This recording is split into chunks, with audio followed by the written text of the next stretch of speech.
بسم اللہ الرحمن الرحیم وصلی اللہ علی النبی الکریم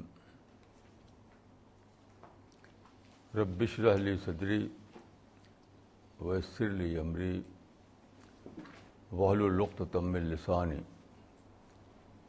یفقہوا قولی۔ آج ستمبر 2012 کی 9 تاریخ ہے۔ آج کے لیے جو ٹاپک ہے وہ ہے دا پرپز آف ایگزسٹینس، یعنی وجود انسانی کا مقصد۔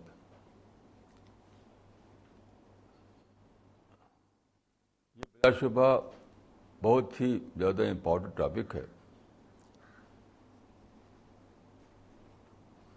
اور بہت سے لوگ پچھلی تاریخ میں اس پر سوچتے رہے ہیں، لیکن عجیب بات ہے کہ تقریباً 3000 سال کی سوچ کے باوجود یہ سبجیکٹ ابھی تک انٹولڈ اسٹوری بنا ہوا ہے۔ بہت ہی عجیب بات ہے۔ دیکھیے، رینی ڈیکارٹ فرینچ فلاسفر تھا، اس کی ڈیتھ ہوئی 1650۔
ایرسٹاٹل کے بعد یہ تھنکنگ مزید ڈیولپ نہ ہو سکی۔ میں سمجھتا ہوں کہ اس کے بعد ایک بڑا نام پیدا ہوا کارل مارکس کا، جس کی ڈیتھ ہوئی تھی 1883 میں۔ وہ جرمن تھنکر تھا۔ تو اس نے اس کانسیپٹ کو، یعنی اس کانسیپٹ کو ایرسٹاٹل نے تو فلسفائز کیا تھا۔ یہ جو کانسیپٹ ہے کہ بغیر سسٹم کے آدمی اپنے پوٹینشیل کو ایکچوئل نہیں بنا سکتا، تو اس کو ایرسٹاٹل نے فلسفائز کیا تھا، یعنی فلسفیکل ٹرم میں بیان کیا تھا۔ اس کے بعد کارل مارکس نے اس کو سیکولرائز کیا، یعنی سیکولر ٹرم میں بیان کیا. لیکن آپ جانتے ہیں کہ پھر بھی وہ ایکچولائز نہ ہو سکا. اس کے بعد ہسٹری آتی ہے مسلم ورلڈ تک. 20th سینچری میں مسلم ورلڈ میں دو مائنڈ پیدا ہوئے. عرب ورلڈ میں سید قطب اور انڈین سب کانٹیننٹ میں سید ابو العلا بولدی. ان لوگوں نے اس کانسیپٹ کو اسلامائز کیا اور یہ کہا کہ اسلام اس جسٹ سسٹم کو بنا سکتا ہے جس میں انڈیویجول اپنے پوٹینشیل کو ایکچوئل بنا سکے. لیکن دونوں کے دونوں فیل ہو گئے اور کچھ بھی دنیا کو نہ دے سکے سوائے لڑائی جھگڑا فساد، اور کچھ نہیں دے سکے. تو یہ بہت ہی زیادہ سوچنے والی بات ہے کہ یہ اتنا بڑا کوشچن ان آنسرڈ کو پڑا ہوا ہے. اس میں ایک وجہ تو میرے نزدیک یہ ہے کہ جو بڑے بڑے مائنڈ ہیں وہ اس میں انوالو نہیں ہوئے. یہ بڑے بڑے مائنڈ ہے اللہ تعالیٰ جن کو بڑی بڑی صلاحیتوں کے ساتھ پیدا کرتا ہے، وہ سب کے سب یعنی مور دین 99% امیجیٹ گین میں پھنس کر رہ گئے. Immediate gain. یہ کوشچن جڑا ہوا ہے پوسٹ امیجیٹ سے، یعنی آفٹر امیجیٹ سے. تو امیجیٹ گین میں اتنا زیادہ انوالو کیا انہوں نے اپنے آپ کو کہ پوسٹ امیجیٹ کے بارے میں وہ زیادہ سوچ نہیں سکے. اور بہت عجیب، اس سے بھی زیادہ عجیب بات یہ ہے کہ ہر آدمی دیکھتا ہے کہ سب مر رہے ہیں.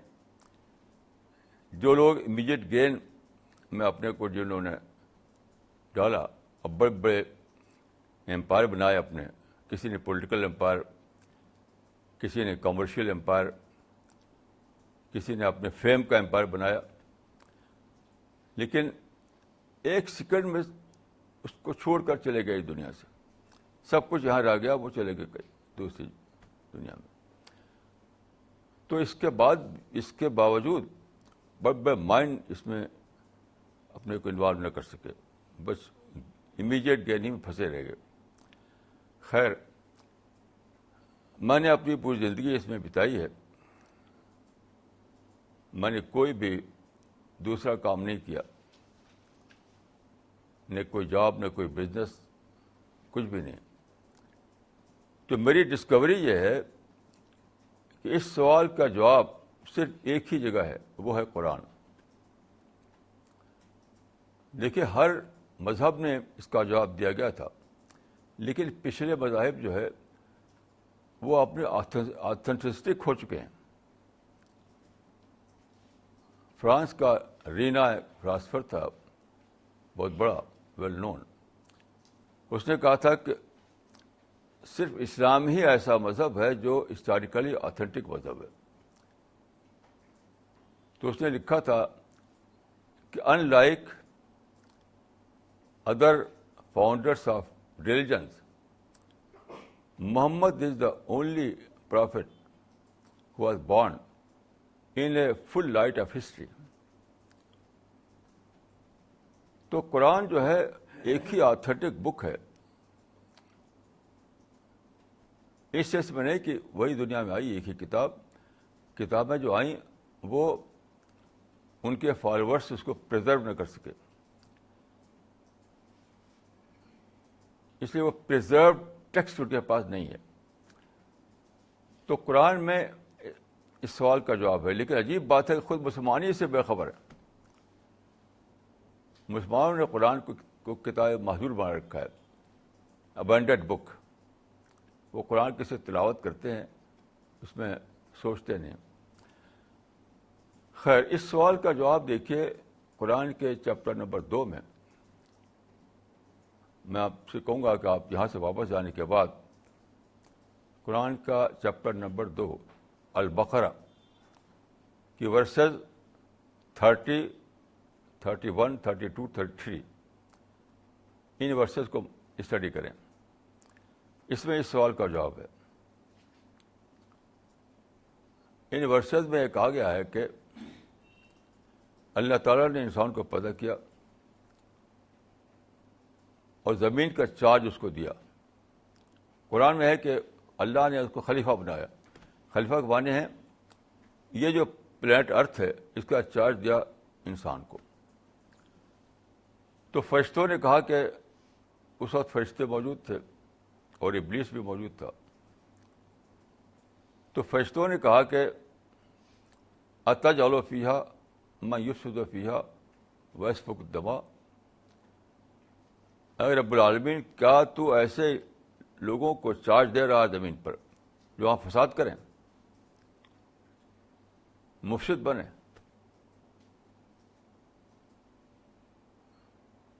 تو یہ بہت عجیب بات ہے. ان فرشتوں نے یہ ڈاؤٹ پیش کیا تھا اس وقت کہ انسان تو زمین میں فساد برپا کرے گا، کرپشن کرے گا. اور عجیب بات یہ ہے کہ یہ جو ڈاؤٹ تھا فرشتوں کا خود اللہ تعالیٰ نے قرآن میں کنفرم کر دیا کہ ایسا واقعتاً پیش آیا. قرآن کی ایک آیت ہے ظہر الفساد فی البر والبحر بما کسبت ایدی الناس، یعنی انسانوں کے عمل سے زمین فساد سے بھر گئی، خشکی اور تری میں فساد پھیل گیا. تو کیسی عجیب بات ہے کہ پیدائش کے بگننگ میں فرشتوں نے جو ڈاؤٹ پیش کیا تھا خود قرآن کی اس اسٹیٹمنٹ کے مطابق وہ واقعہ بن گیا.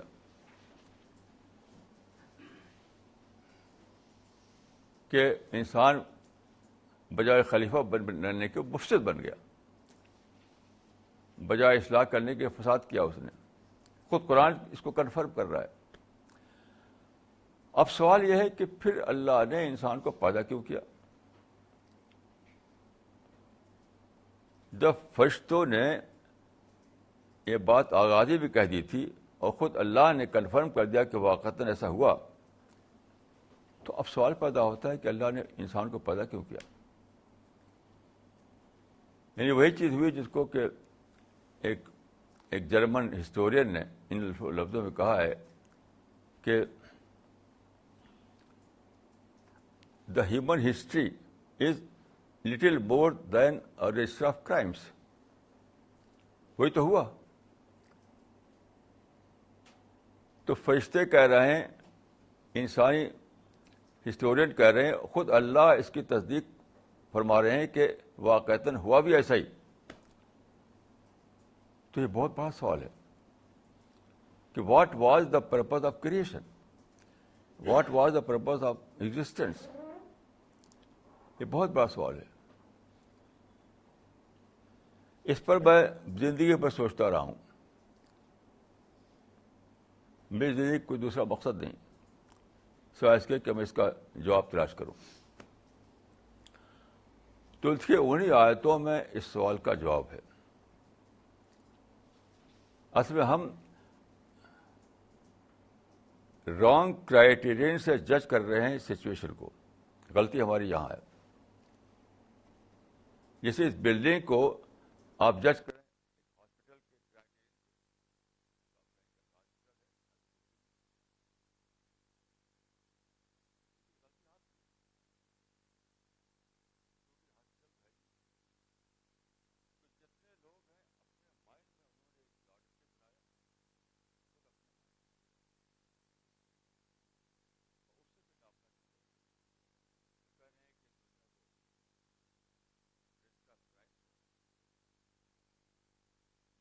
آپ کو جاننا چاہیے کہ خود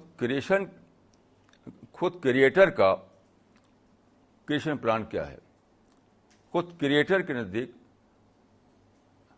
پرپز آف ایگزسٹینس کیا ہے. اپنے مائنڈ سے آپ نہیں اس کو طے کر سکتے. تو غلطی یہاں ہے کہ اپنے ذہن سے خدا کے کریشن کو جج کر رہے ہیں.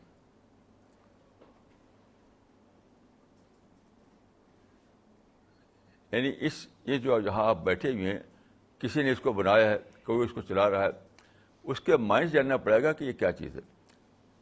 آپ رہتے ہیں کہیں بامبے میں، اپنے مائنڈ میں ایک یارڈسٹک بنائے، اس سے جج کریں آپ اس کو، تو بلا شبہ غلطی کریں گے آپ. تو سارے لوگ یہی غلطی کر رہے ہیں کہ اپنے خود ساختہ یارڈسٹک سے یا خود ساختہ کرائیٹیرین سے وہ اللہ کے کریشن کو جج کر رہے ہیں. تو یہ جو جن ورسز کو میں نے ریفر کیا اس پر آپ غور کیجیے، پھر آپ کو بالکل ہر چیز کھل جائے گی. یہ جو ورسز ہیں فرام 30 to 33 آپ سورہ البقرہ، اس میں یہ بتایا گیا ہے کہ جب فرشتوں نے ڈاؤٹ کریٹ کیا کہ یہ تو فساد کریں گے، تو کیوں ان کو آپ زمین میں بسا رہے ہیں؟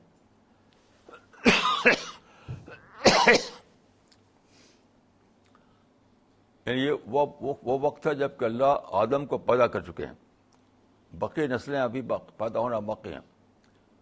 لیکن قرآن میں بتایا گیا ہے کہ سارے انسانوں کو پیدا کر کے اللہ نے آدم کی پیٹھ پہ ڈال دیا تھا.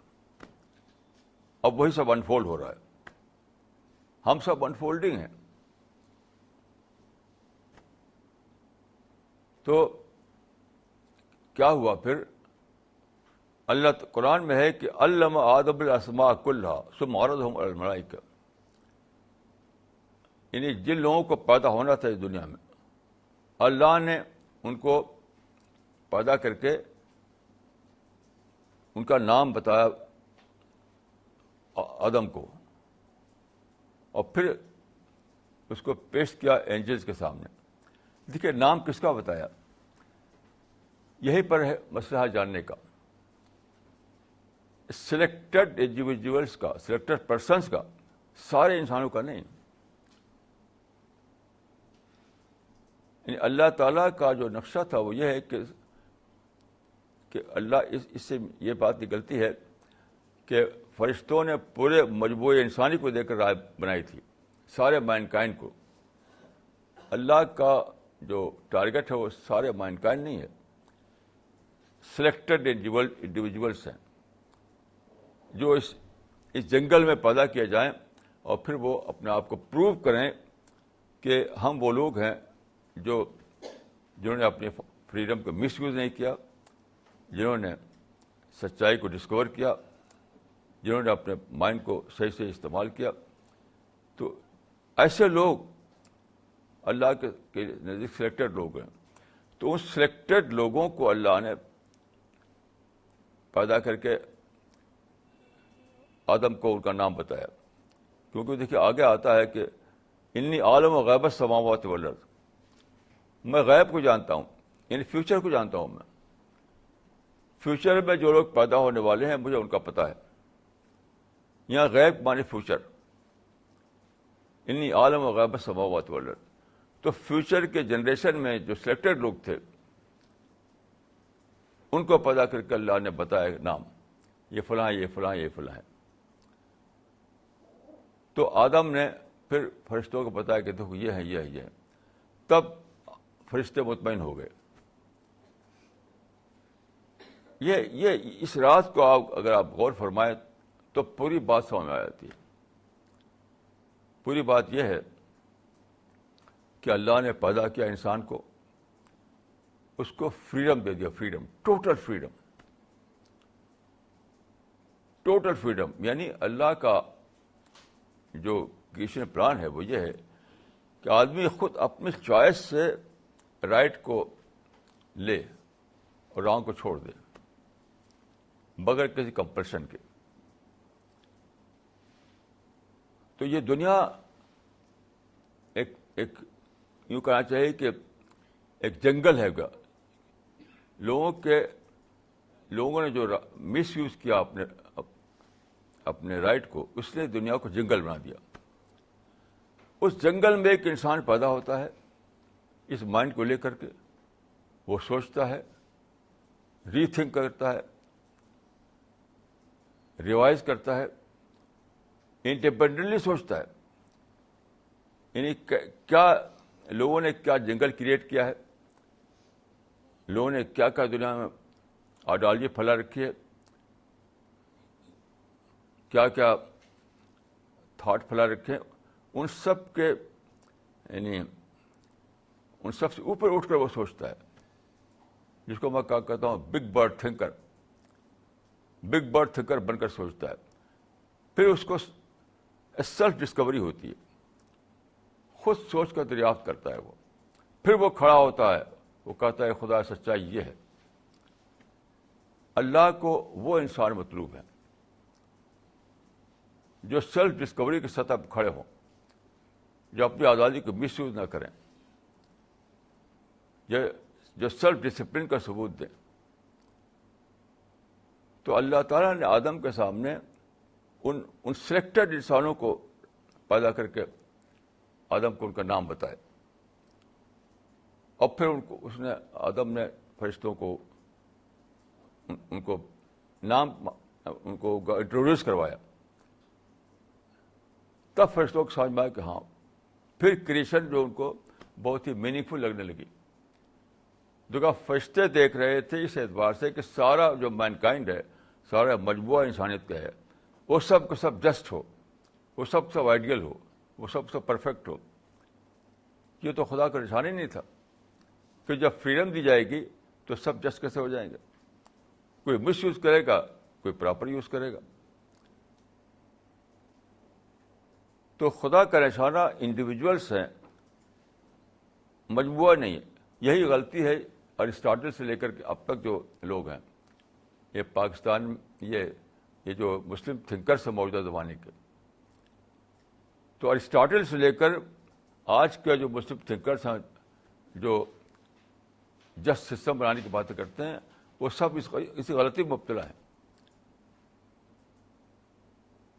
کہ وہ سمجھتے ہیں کہ ایک سسٹم بنانا، پورے مجموعے انسانی میں ایک نظام بنانا، یہ نشانہ ہے.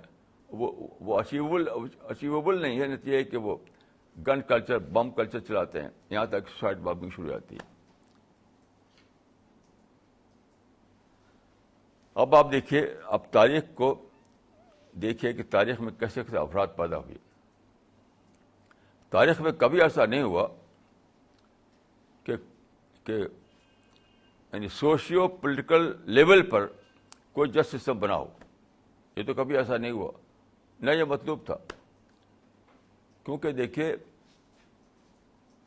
پرفیکٹ سوسائٹی یا آئیڈیل ورلڈ تو جنت میں بننے والا ہے، دنیا میں نہیں. یہ دنیا اللہ تعالیٰ نے اس لیے نہیں بنائی کہ یہاں پر آپ کو پرفیکٹ ورلڈ مل جائے، آئیڈیل دنیا مل جائے. اس کے لیے بنائی نہیں گئی. قرآن کے مطابق یہ ہے ٹیسٹنگ گراؤنڈ. یعنی تو ٹیسٹنگ گراؤنڈ جب ہے تو وہ انڈیویجول کو چنا جا رہا ہے. تو کیسے کیسے انڈیویجول پیدا ہو رہے ہیں، میں چند مثالیں دیتا ہوں آپ کو.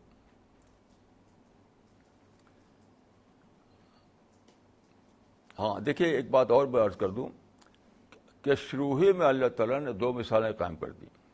2 مثالیں، ایک مثال ابلیس کی اور دوسری مثال آدم کی. یہ پوری تاریخ میں جو ہونے والا تھا اس کا ایک علامتی ایک واقعہ پیشگی طور پر اللہ تعالیٰ نے دکھا دیا. آدم کے ساتھ کیا ہوا؟ آدم کو اللہ تعالیٰ نے پیدا کر کے جنت میں رکھا، جیسا قرآن میں بتایا گیا ہے. صرف ایک کنڈیشن تھی کہ پوری جنت کو تم انجوائے کر سکتے ہو، البتہ وہاں ایک فاربڈن ٹری تھا. اس فاربڈن ٹری کا پھل نہیں کھانا تھا ان کو. لیکن وہ پیشنس نہ دکھا سکے اور جا کر کے انہوں نے اس فاربڈن ٹری کا پھل کھا لیا. تو پھر جنت سے وہ نکال دیے گئے. لیکن اس کے بعد کیا ہوا؟ اس کے بعد یہ ہوا کہ ان کو ریپینٹنس آیا، بہت ہی گہرا ریپینٹنس، بہت زیادہ. انہوں نے کہا کہ ربنا ظلمنا انفسنا وان لم تغفر لنا وترحمنا لنکونن من الخاسرین. یعنی ریپینٹنس آیا، انہوں نے اپنی غلطی کو مانا اور بہت زیادہ گریہ وزاری کی تو ان کی توبہ کو اللہ نے قبول کر لیا، پھر دوبارہ ان کے لیے جنت مقدر کر دی۔ ایک انسان یہ ہے کہ زندگی کے دوڑ میں کبھی صحیح کرے کبھی غلط کرے گا، لیکن جب غلط کرے تو اس کو چاہیے کیا، اس کے اندر ریپینٹنس آئے، اپنا کریکشن کرے، پھر سے صحیح راستے پہ چلنے لگے۔ تو یہ ممکن نہیں ہے کہ کوئی آدمی بالکل کوئی غلطی ہی نہ کرے، پرفیکٹ رہے شروع سے آخر تک۔ دنیا کے چونکہ ٹیسٹنگ گراؤنڈ ہے، تو ایسے حالات یہاں نہیں ہیں کہ آپ غلطی نہ کریں، غلطیاں تو ہوں گی، ٹو از ہیومن، لیکن جو مطلوب ہے وہ یہ ہے کہ غلطی کرنے کے بعد آدمی کے اندر ڈپینڈنس آئے، اپنی اصلاح کرے، اپنے کو پھر سے صحیح راستے پہ ڈالے، رائٹ ٹریک پر۔ تو یہ مثال ہے آدم کی۔ ایسا آدمی اللہ کے نزدیک اللہ اس کو سلیکٹ کرے گا جنت کے لیے۔ دوسری مثال ابلیس کی ہے۔ ابلیس نے بھی غلطی کی کہ اللہ کا حکم تھا کہ تم جھک جاؤ آدم کے آگے، وہ نہیں جھکا، تو اس نے اپنی غلطی کا اعتراف نہیں کیا، اس نے ایڈمٹ نہیں کیا کہ اللہ نے اس کو ابدی طور پر یہ دو کریکٹر ہیں جو بتا رہے ہیں کہ آگے کیا ہونے والا ہے۔ کچھ انسان وہ ہوں گے جو غلطی بھی کریں گے، لیکن ساتھ ساتھ یہ ہے کہ ان کے اندر بہت زیادہ شعور لگا ہوا ہوگا، ریپینٹنس آئے گا، وہ اللہ سے توبہ کریں گے،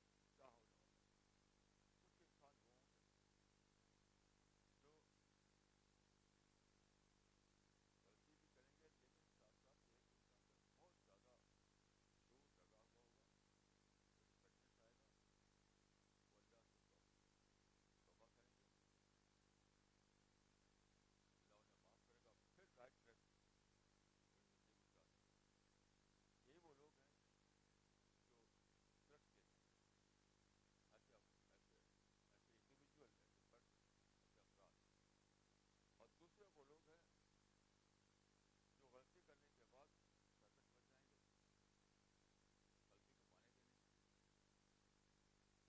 تو وہ ہمیشہ کے لیے اللہ کے پیش سے معروف رہیں گے، جیسے کہ ابلیس ہے۔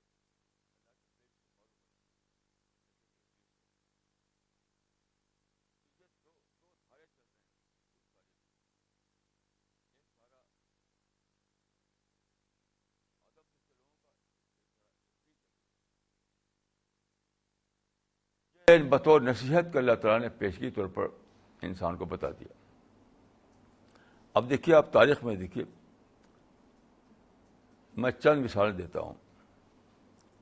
دیکھیے، آدم کے اگلی نسل میں دو پیدا ہوئے، ایک حابیل تھا، ایک قابیل۔ حابیل اور قابیل کے درمیان ایک مسئلے پر کنٹروورسی ہو گئی، اختلاف پیدا ہو گیا، اختلاف بڑا بڑا بڑا ہوا، یہاں تک کہ قابیل نے حابیل کو مار ڈالا۔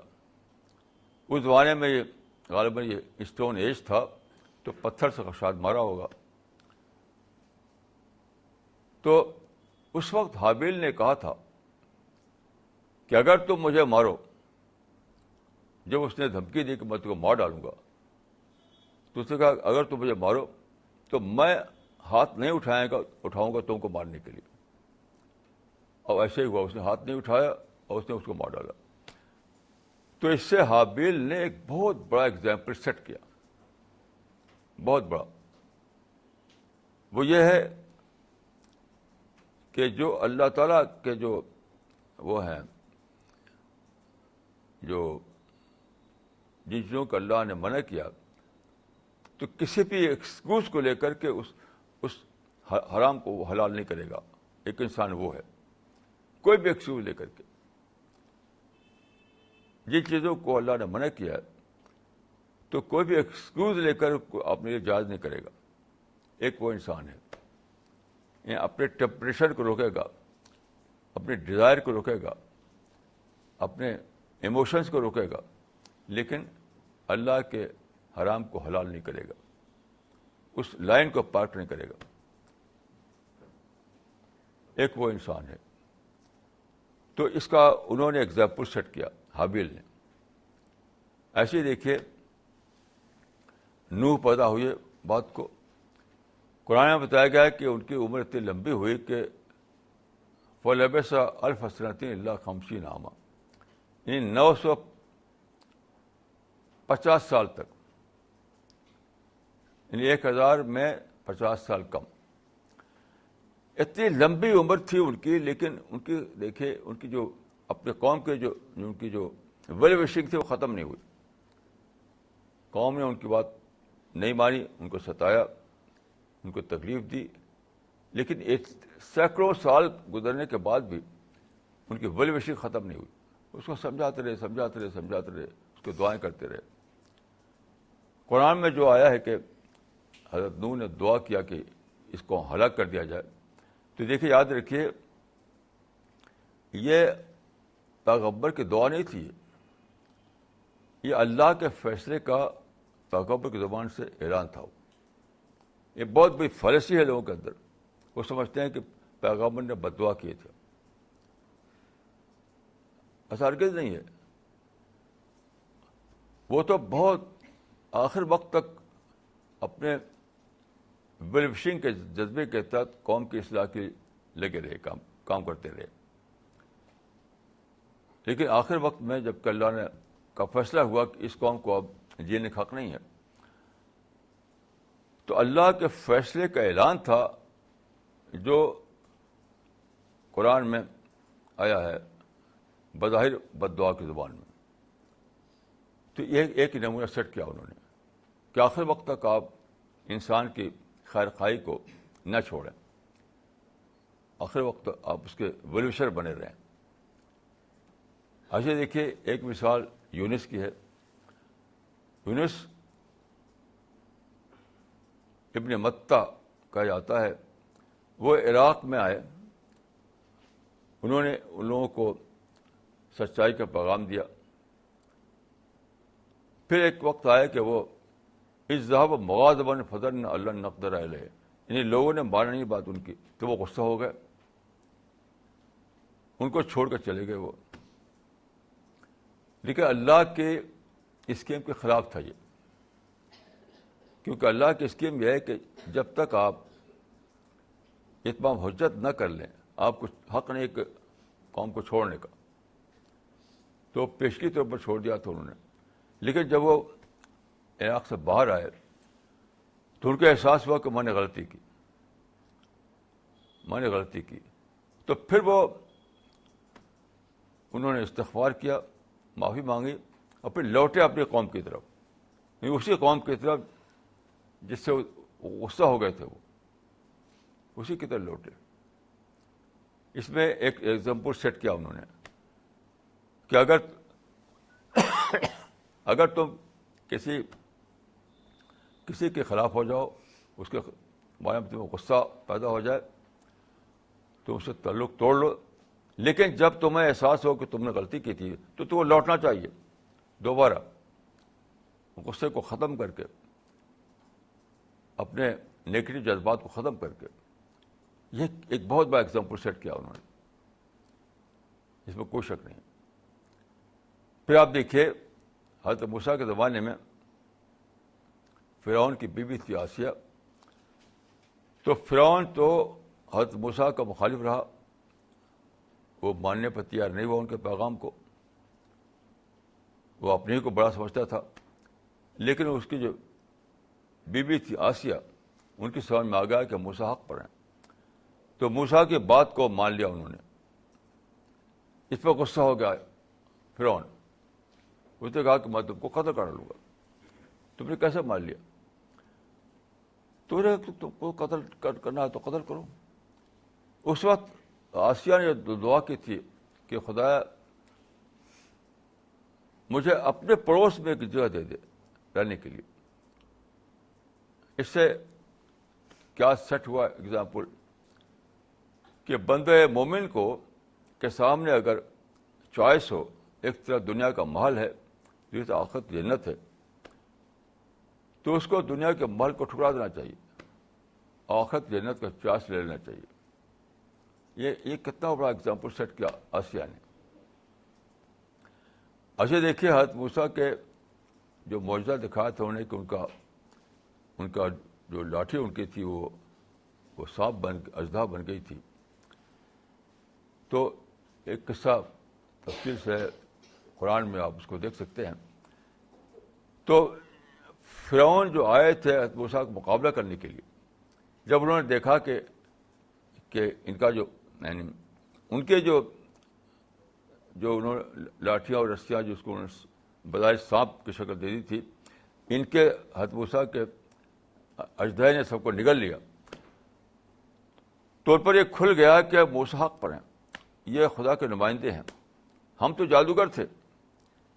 یہ کھل گیا کہ ہم جو جادوگر تھے، لیکن یہ شخص پیغمبر ہے، یہ خدا کی طرف سے ہے۔ جب یہ کھلا تو انہیں اعلان کر دیا آمنا برب ہارون و موسیٰ۔ وہاں پر بھی دیکھیے فرعون بہت غصہ ہو گیا، اس کا میں تم سب کو پھانسی دوں گا، تم سب کو قتل کروں گا، جادوگروں سے کہا۔ اس وقت جو جادوگروں نے پھانسی کے پھندے پہ کھڑا ہو کر کہا تھا فقد ما انت قاض انک تقضی حاضر حیات الدنیا، جو فیصلہ تم کرنا ہے کرو، تم اسی دنیا کے لیے تو کر سکتے ہو۔ اس طرح ان جادوگروں نے ایک بہت بڑا ایگزامپل سیٹ کیا کہ دنیا کی کچھ حقیقت نہیں ہے، یہ ٹیمپرری ہے، ٹیمپرری، اور سارا تو آخرت ہے، اٹرنل ورلڈ تو آخرت میں ہے۔ تو یہ سیٹ کیا کہ اگر تم کو چوائس لینا ہو اٹرنل ورلڈ کے مقابلے میں یہ ٹیمپرری ورلڈ، تو ٹیمپرری ورلڈ کو چھوڑو، اٹرنل ورلڈ کا چوائس لو۔ یہ کتنی بڑی چیز ہے۔ ایسے دیکھیے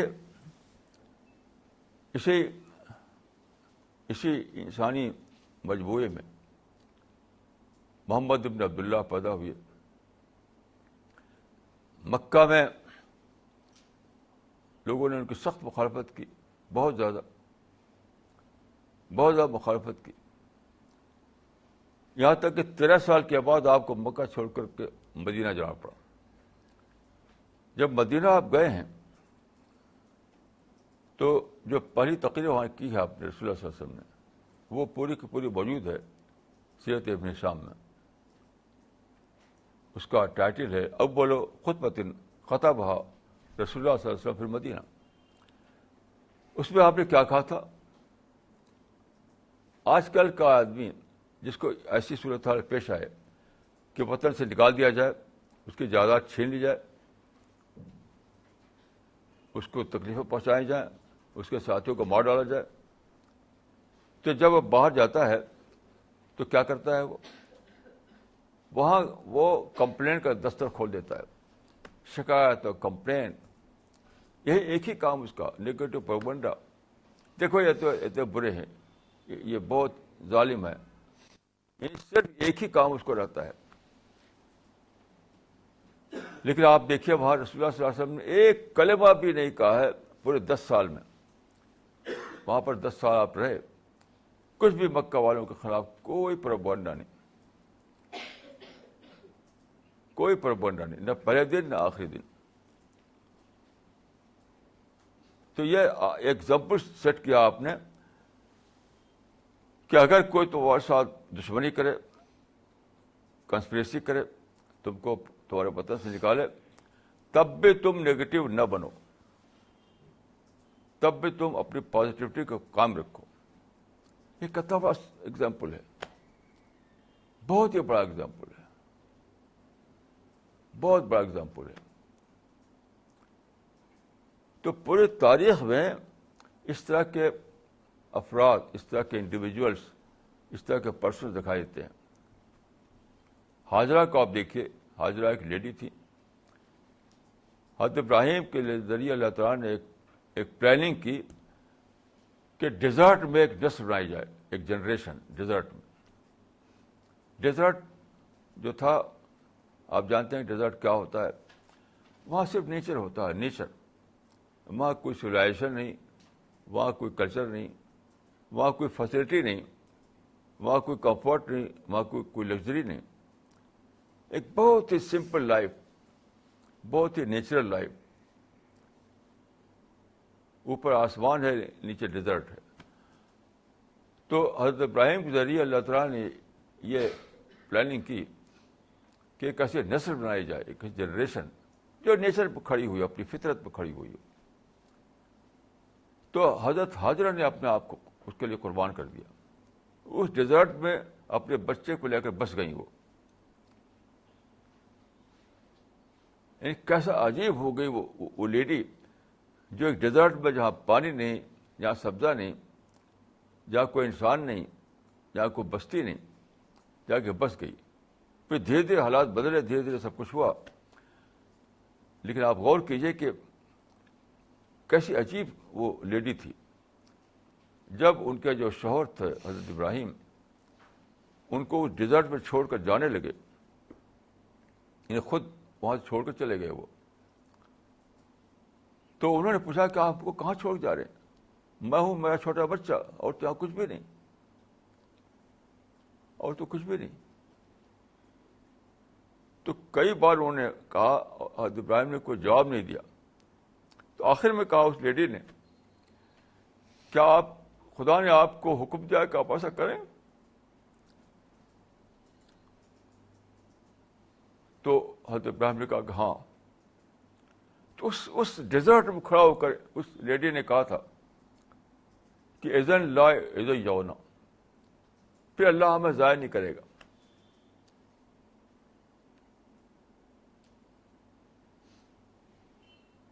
کیسی عجیب بات ہے. یہاں تو ہم بیٹھے ہوئے ہیں, تو یہاں تو سارے ہمارے پاس سارا کمفرٹ ہے, سارے سامان ہیں. وہاں کچھ بھی نہیں تھا, کچھ بھی نہیں تھا, نہ کھیتی, نہ کوئی کھانے کا سامان, نہ کوئی سبزہ. صرف ایک ہوپ میں کہ اللہ تعالیٰ ہمیں ہر چیز دیں گے آگے. تو حاجرہ نے ایک ایگزامپل سیٹ کیا کہ اگر کوئی آدمی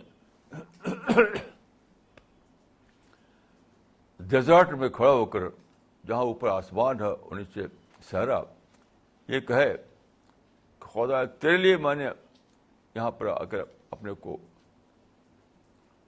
بسا دیا ہے, تو خدا وہاں بھی اس کے لیے سب کچھ پیدا کر دے گا. آپ جانتے ہیں کہ آج اسی ڈیزرٹ میں آج اتنی زیادہ افلوئنس ہے کہ لوگ وہاں بھاگ بھاگ کر جا رہے ہیں وہاں پر. تو اس پوری تاریخ میں اس طرح کے انڈیویجول پیدا ہو رہے ہیں. تو وہ جو کہا تھا یعنی ویسٹرن ہسٹورین نے کہ ہیومن ہسٹری یعنی little more than a register of crimes, تو اس نے مجموعے کے لحاظ سے دیکھا. اگر وہ اس کریشن پلان آف گاڈ جو ہے اس کے مطابق دیکھتا, تو وہ کہتا کہ تاریخ اگر جنگل ہے لیکن اس میں ڈائمنڈ جگمگا رہے ہیں. اس کا اسٹیٹمنٹ دوسرا ہوتا کہ تاریخ اگر یہاں تو جنگل ہے کرائم کا, لیکن اسی جنگل میں جگہ جگہ ڈائمنڈ جگمگ کر رہے ہیں. ایسے پرسن, ایسے انڈیویجول, ایسے افراد, ایسی عورتیں, ایسے مرد, یہاں سے وہاں تک. تو خدا کی جو اسکیم تھی وہ یہ تھی کہ انسانوں کو پیدا کیا جائے, ان کو فریڈم دے دی جائے, ٹوٹل فریڈم, کچھ بھی کریں ان کو روکا نہ جائے ان کو.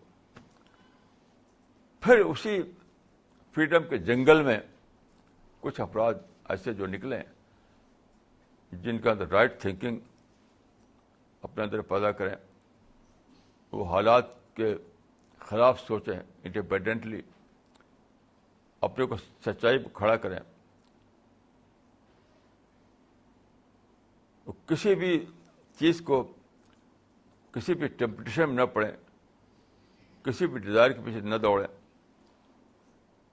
وہ امیجیٹ گین کے پیچھے دوڑنے کے بجائے جو آگے جو ہونے والا ہے اللہ تعالیٰ کے دنیا میں, اس کو لے کر اپنی پلاننگ کریں. یعنی اللہ کو دیکھے بغیر اللہ سے ڈریں, اللہ کو دیکھے بغیر اللہ کو ڈسکور کریں, اللہ کو دیکھے بغیر اللہ سے محبت کریں. ایسے انسان, تو یہ انسان انڈیویجول لیول پہ ہو سکتے تھے, اور پوری تاریخ میں یہاں سے وہاں تک ایسے افراد پیدا ہو رہے ہیں. اب دیکھیے اس زمانے میں جن سو کالڈ مسلم تھنکرس نے یعنی اسلامائز کیا ہے ارسطاٹل کے اس کانسیپٹ کو کہ ہمیں دنیا میں جسٹ سسٹم بنانا ہے، یعنی سوشیو پولیٹیکل لیول پر ایک بہت ہی انصاف والا نظام. وہ کیا ہے؟ وہ اللہ کے کریشن پلان کو تباہ کرنا ہے، اس کے خلاف چلنا ہے، کیونکہ یہ تو ممکن نہیں ہے. جب اللہ نے لوگوں کو دے رکھی آزادی تو کیا ہوگا؟ ایک ہٹلر ساری دنیا کو کے خلاف جنگ چھیڑ دے گا، ایک انسان حضرت یحییٰ کو قتل کر دے گا، ایک انسان حضرت عمر کو قتل کر دے گا، ایک انسان ایٹم بم بنا کر کے کہیں گرائے گا اور پوری آبادی کو تباہ کر دے گا،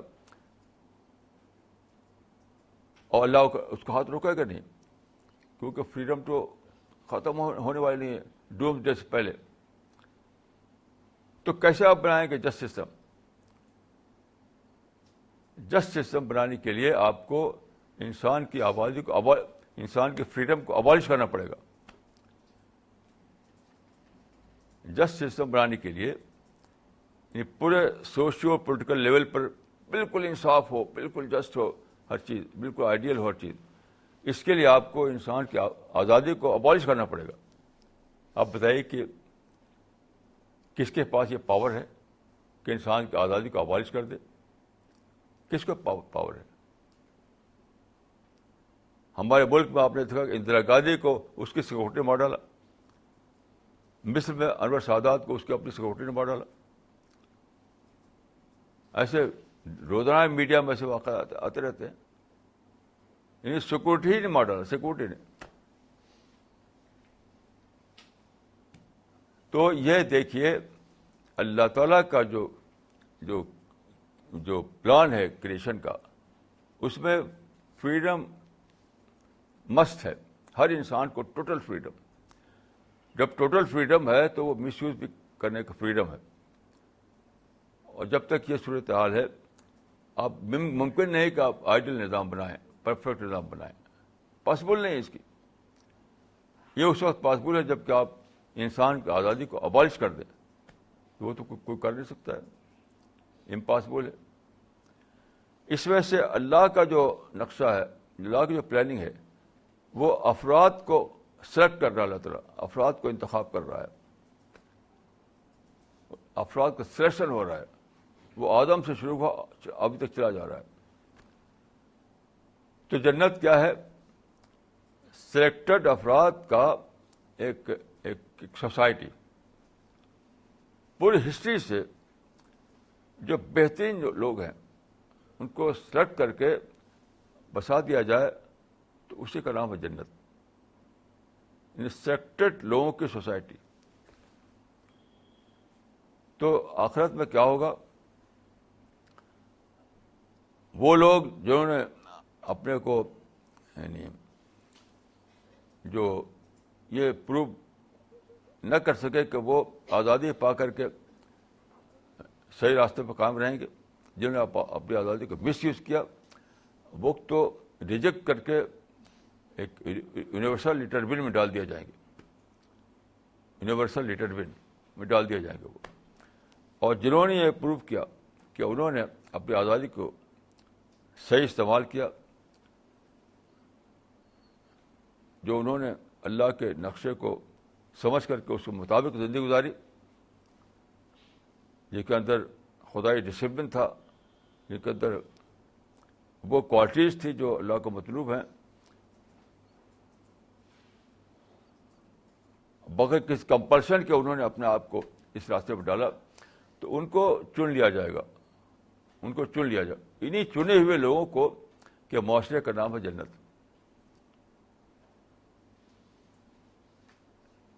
قرآن میں ہے کہ اولئک مع النبیین والصدیقین والشہداء والصالحین وحسن اولئک رفیقا. یہ جنت والے جو ہیں، جنت کا جو سوسائٹی ہوگی اس میں کون لوگ ہوں گے؟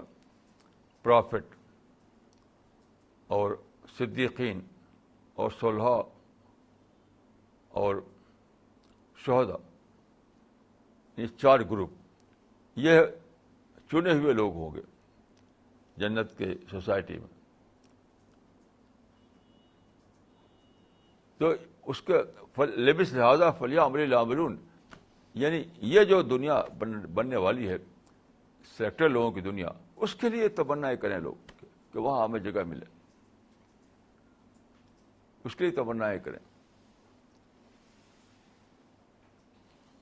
اس دنیا میں تو آپ کو مل ہی سکتا ہے اپنا پسند کا ماحول، کیونکہ آپ اگر رہنا چاہیں گے ایک ڈھنگ سے دوسرا ڈھنگ سے رہے گا، وہ کیا کرے گا؟ وہ نیوسنس کریٹ کرے گا، وہ معاملات کو بگاڑے گا، وہ اپنی عادت کو مس یوز کرے گا.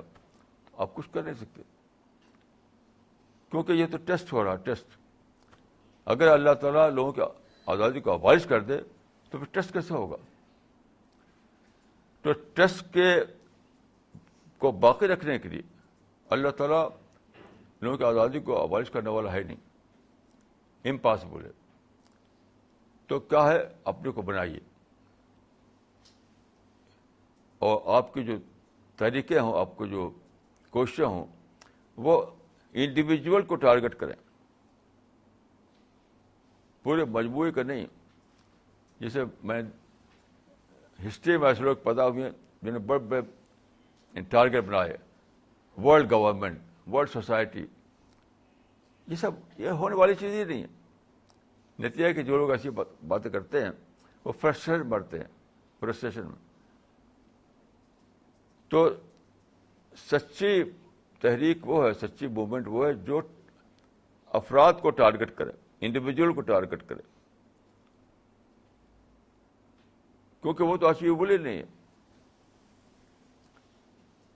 تو یہ ہے اس سورہ البقرہ کے جو آیتیں ہیں جو میں نے آپ سے عرض کیا، اس کے مطالعے سے یہ بات سمجھ میں آتی ہے. تب جا کر کے پوری پوری پوری اسکیم ایکسپلین ہو جاتی ہے کہ اللہ نے کیوں بنایا یہ دنیا کو.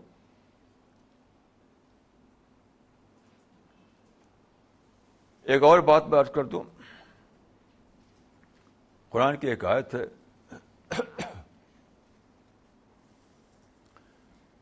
کہ ولا تمدن عینیک الی ما متعنا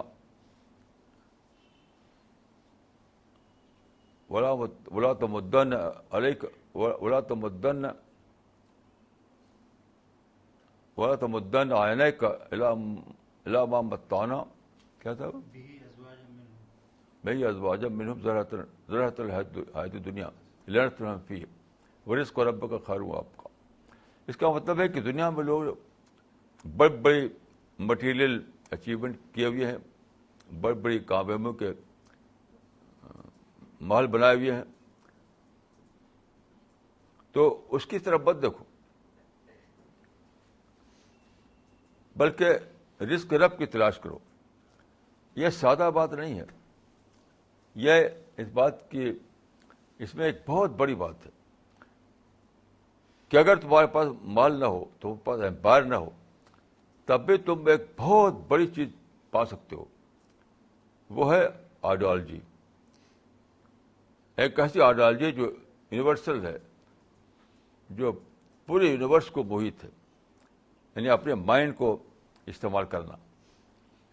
اگر آپ اپنی سوچ کو ڈیولپ کریں، اگر آپ اپنی تھنکنگ کو ڈیولپ کریں اور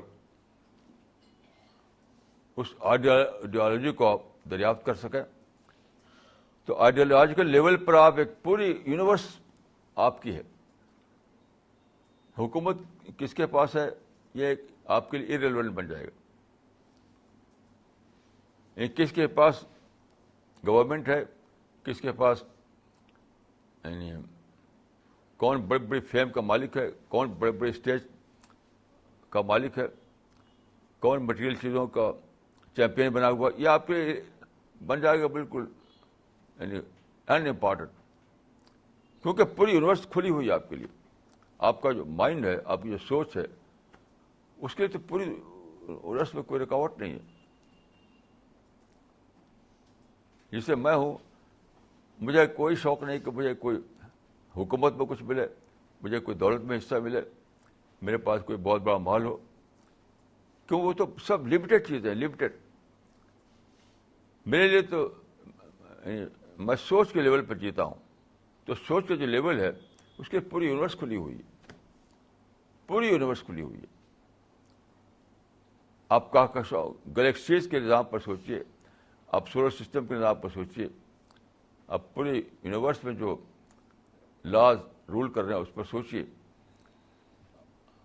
اللہ کے جو یعنی اللہ کے جو جس کو قرآن میں کہا کہ اعلیٰ اللہ, جو اعلیٰ اللہ پوری کائنات میں جل بگر ہیں, ان پر سوچیے. تو پوری کائنات آپ کی آئیڈیالوجیکل امپائر ہے. یعنی ایک آپ خود اپنی بنیاد پر ایک یونیورسل لیول پر ایک آئیڈیالوجیکل امپائر بنانا چاہتے ہیں, بنا سکتے ہیں. یعنی پوری دنیا آپ کے لیے ایک آئیڈیالوجیکل امپائر بن جائے گی, جس میں آپ جئیں گے, جس کے آپ امپرر ہوں گے.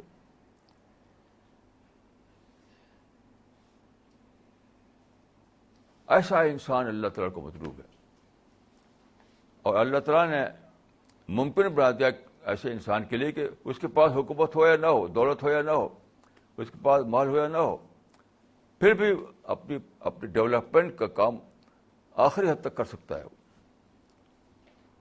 اصل مسئلہ دیکھیے اپنا یعنی انٹلیکچوئل ڈیولپمنٹ ہے, اپنا پرسنل ڈیولپمنٹ ہے, اپنا اسپریچول ڈیولپمنٹ ہے. اس کے لیے کوئی رکاوٹ نہیں, اس کے لیے کسی چیز کی ضرورت نہیں. اس کے لیے نہ امپائر چاہیے, نہ حکومت چاہیے, نہ دولت چاہیے, نہ کوٹھی چاہیے, کچھ بھی نہیں چاہیے.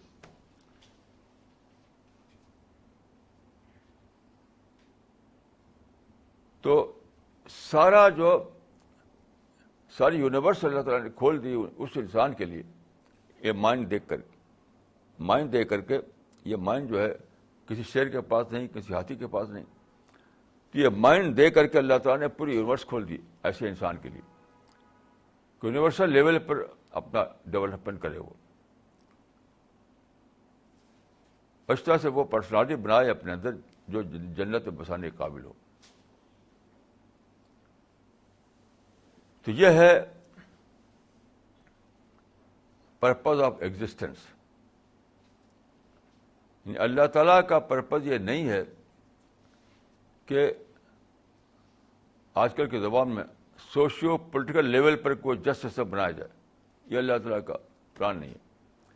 اللہ تعالیٰ کا پلان یہ ہے کہ دنیا کے جو اپرچونیٹیز ہیں ان کو استعمال کرتے ہوئے آپ اپنے اندر ایک ربانی پرسنالٹی بنائیں. اپنے مائنڈ کو استعمال کرتے ہوئے آپ اپنے اندر ایک اعلیٰ درجے کی خدا پرست شخصیت بنائیں. اپنے کو اس ایسے ڈیولپ کریں کہ آپ جنت میں بسانے کے قابل, جنت کے لیے ایک ڈیزرونگ کینڈیڈیٹ بن سکیں. آپ اپنے سوچ کے اعتبار سے, اپنی اسپیچ کے اعتبار سے, اپنے کریکٹر کے اعتبار سے.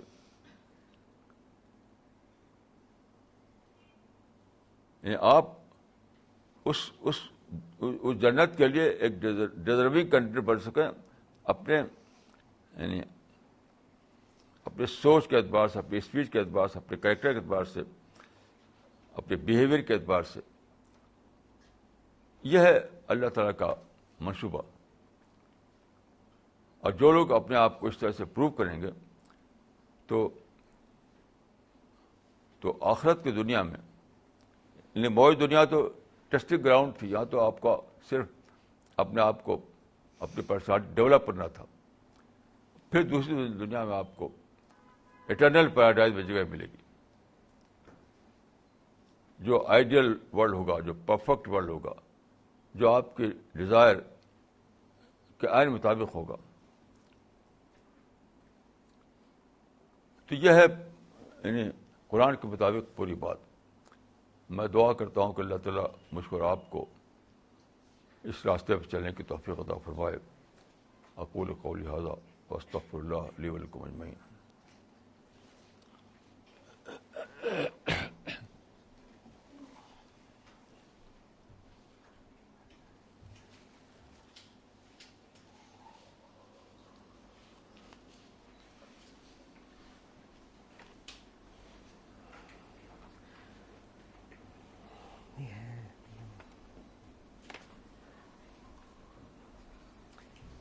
Okay, we'll be starting with the question answer session. We request our online viewers to send their questions on info@cpsglobal.org. I repeat, info@cpsglobal.org. Please also mention your name when you send your questions.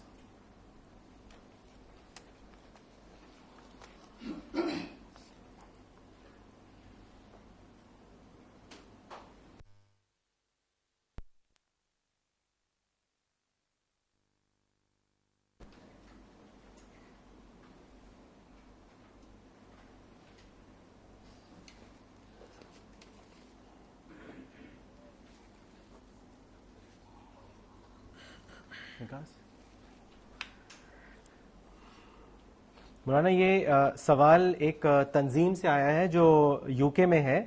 انہوں نے اپنا نام نہیں لکھا ہے لیکن تنظیم کا نام ہے انالیسس فورم ٹیم یو کے. انہوں نے لکھا ہے مولانا صاحب آپ نے اسلام کا پولیٹیکل انٹرپریٹیشن کو جو ایکسپوز کر کے امت پر بہت بڑا احسان فرمایا ہے یہ صحیح آئیڈیالوجی ہے. سی پی ایس کی ویب سائٹ پر آپ کے لیکچر سنتا ہوں, اس سے بہت فائدہ ہوتا ہے. جو بات سمجھ میں آتی ہے اس کو مانتا ہوں اور جو نہیں سمجھ پاتا اس پر سوچتا ہوں اور اس کو آپ کے لٹریچر میں دیکھتا ہوں. لاسٹ سنڈے کو آپ کی ویب سائٹ پر عید کا لیکچر دیکھا. آپ نے فرمایا ہے کہ ہسٹری میں اللہ سے ڈرنے والے لوگ بہت پیدا ہوئے لیکن اللہ کا شکر کرنے والے کوئی پیدا نہیں ہوئے. لیکن الرسالہ میں لکھا ہے کہ کسی آدمی کے اندر اللہ کے ڈر کا پیدا ہونا اس کے اندر تمام مطلوب ایمانی صفات کا پیدا ہو جانے کی یقینی ضمانت ہے. دونوں میں سے کون سی بات صحیح ہے؟ پھر اسی لیکچر میں آپ نے عرب کے ایک بدو کی مثال دی کہ جب اس نے سوئٹزرلینڈ میں اپنا پیلس جیسا گھر دیکھا تو وہ شکر سے بےتاب ہو کر سجدے میں گر گیا. مولانا صاحب کیا یہ شکر کی مثال نہیں ہے جس کو آپ نے بیان فرمایا؟ پلیز اس کانٹرڈکشن کو کلیئر کریں. دیکھیے شکر جو ہے بہت ہی واسٹ سبجیکٹ ہے, بہت واسٹ. مطلب یہ کہ مجھے پیاس لگی ہے, اس پانی کو میں نے پیا تو شکر کا جذبہ ہے. میرا ماننا یہ ہے کہ زمانے میں جو سائنس ہے, سائنس نے ایک بہت بڑا فریم ورک دیا ہے. اس بڑے فریم ورک کے لحاظ سے آپ کو بہت بڑا شکر کرنے کا موقع دیا. شکر تو ہمیشہ سے انسان کرتا رہا ہے اور کرتا رہے گا, لیکن جو بڑا شکر ہے, یونیورسل شکر ہے, اس کا فریم ورک پہلے موجود ہی نہیں تھا.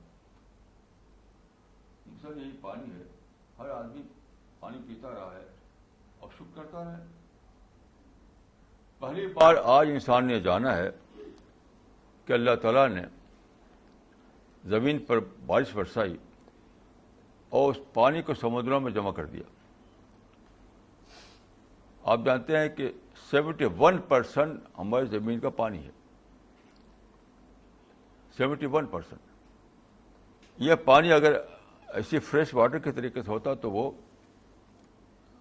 خراب ہو جاتا, پولوٹڈ ہو جاتا. اللہ نے اس میں 10% سالٹ ملا دیا, سالٹ ایز اے پرزرویٹو. لیکن سالٹ ملانے کی وجہ سے وہ قابل استعمال نہیں رہا. اب ہم کیا کریں؟ تو سورج کے ذریعے گرمی آتی ہے اور اس کو بھاپ نکلتی ہے. بھاپ جو نکلتی ہے وہ ہلکی ہوتی ہے, لائٹ ہوتی ہے, اور سالٹ بھاری ہوتا ہے. سالٹ نیچے رہ جاتا ہے بھاری ہونے کی وجہ سے, ہیوی ہونے کی وجہ سے, اور بھاپ اوپر جاتی ہے. پھر دیکھیے پھر بارش کیسے ہوتی ہے. تو یہ سائنس نے بتایا کہ ہوا کا جو قریبی جو ہے وہ گرم ہے اور اوپر جا کر ٹھنڈا ہو جاتا ہے. تو کیا ہوتا ہے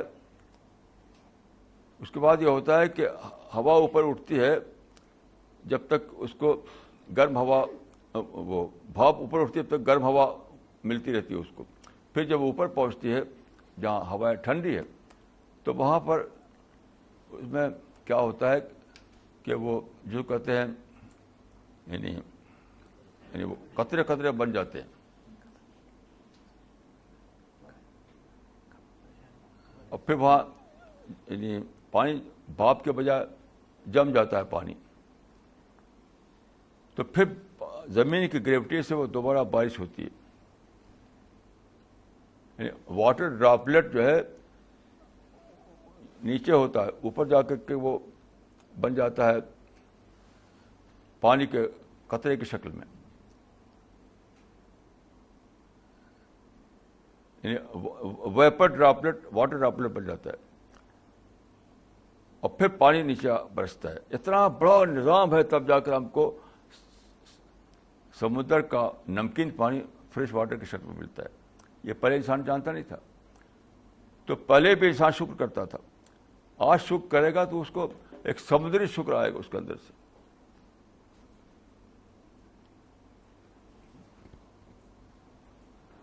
پہلے یہ لفظ بھی نہیں تھا کہ ویپر ڈراپلیٹ اور واٹر ڈراپلیٹ, یہ لفظ بھی نہیں تھا پہلے, انسان جانتا بھی نہیں تھا اس کو. اس طرح سے یہ تو ایک چھوٹی سی مثال ہے.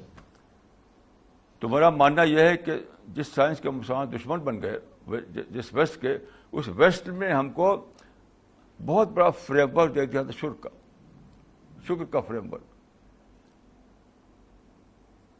جن حقیقتوں جو حقیقتیں چھوٹی تھیں, ہم آنکھ سے نہیں دیکھ سکتے تھے, تو ویسٹ نے مائکروسکوپ بنائی تاکہ اس کو ہم دیکھ سکیں. یہ چیزیں اتنی دور تھیں کہ ہم نہیں دیکھ سکتے, تو آنکھ سے ان کے ٹیلیسکوپ بنائی تو ہم اس کو دیکھتے ہیں. ایسی ملین چیزیں. تو میرا ماننا یہ ہے کہ شکر تو ہمیشہ سے انسان کرتا رہا ہے, لیکن اس کا فریم ورک اس زمانے میں بہت بڑھ گیا, تو ہم کو بہت بڑا شکر کرنے کا موقع مل گیا. اور اس کی پیشیدگی قرآن میں موجود ہے کہ سنورہم آیاتنا فی الآفاق وفی انفسہم حتی یتبین لہم انہ الحق. یعنی لوکل شکر جو ہے آفاق شکر بن جائے گا. جو چیز پہلے لوکل شکر کے طور پر تھی وہ آفاق شکر بن جائے گی, یونیورسل شکر بن جائے گی. تو میں یہ مانتا ہوں کہ شکر ہمیشہ سے انسان کرتا رہا ہے. اللہ تعالیٰ نے سیکولر لوگوں کے ذریعے ایک نیا فریم ورک ہمیں دیا تاکہ ہم بڑے پیمانے پر شکر کر سکیں جو اللہ کے شان نشان ہو. یہ تو بالکل تاریخی بات ہے, ایک واقعہ ہے یہ, اور اس میں دونوں میں کوئی کنٹراڈکشن نہیں. مولانا اگلا سوال علی گڑھ سے آیا ہے ڈاکٹر محمد قمر صاحب کا. انہوں نے لکھا ہے, مولانا صاحب لاسٹ لیکچر کے کوشچن آنسر سیشن میں آپ نے فرمایا کہ ون مین ون مشن کا فارمولا پریکٹیکل نہیں ہے. اس سے پہلے الرسالہ میں آپ نے کئی بار فرمایا ہے کہ دائی کے لیے ون مین ون مشن کا فارمولا ہی صحیح فارمولا ہے.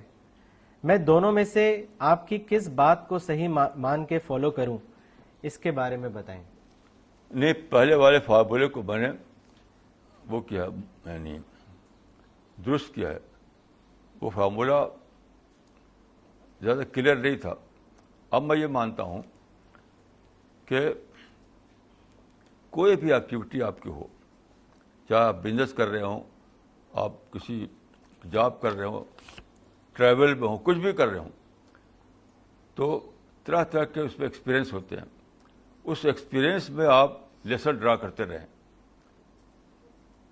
تو ہر حال میں موقع ہوتا ہے آپ کو معرفت کے غذائیں لینے کا. اسی کے ساتھ ساتھ دیکھیے, ہم پرنٹنگ پریس کے زمانے میں ہیں. آپ اپنے پاس کتابیں رکھ لیجیے, قرآن کے ٹرانسلیشن اور دوسری کتابیں دعوتی, جو ملے آپ کو راستے میں اس کو دے دیجیے. آپ کی دکان پر, آپ کے ورک پلیس میں, آپ کے سفر میں. اس طرح سے نئے دور میں میں خاص سے وہ تقسیم ختم ہو گئی ہے.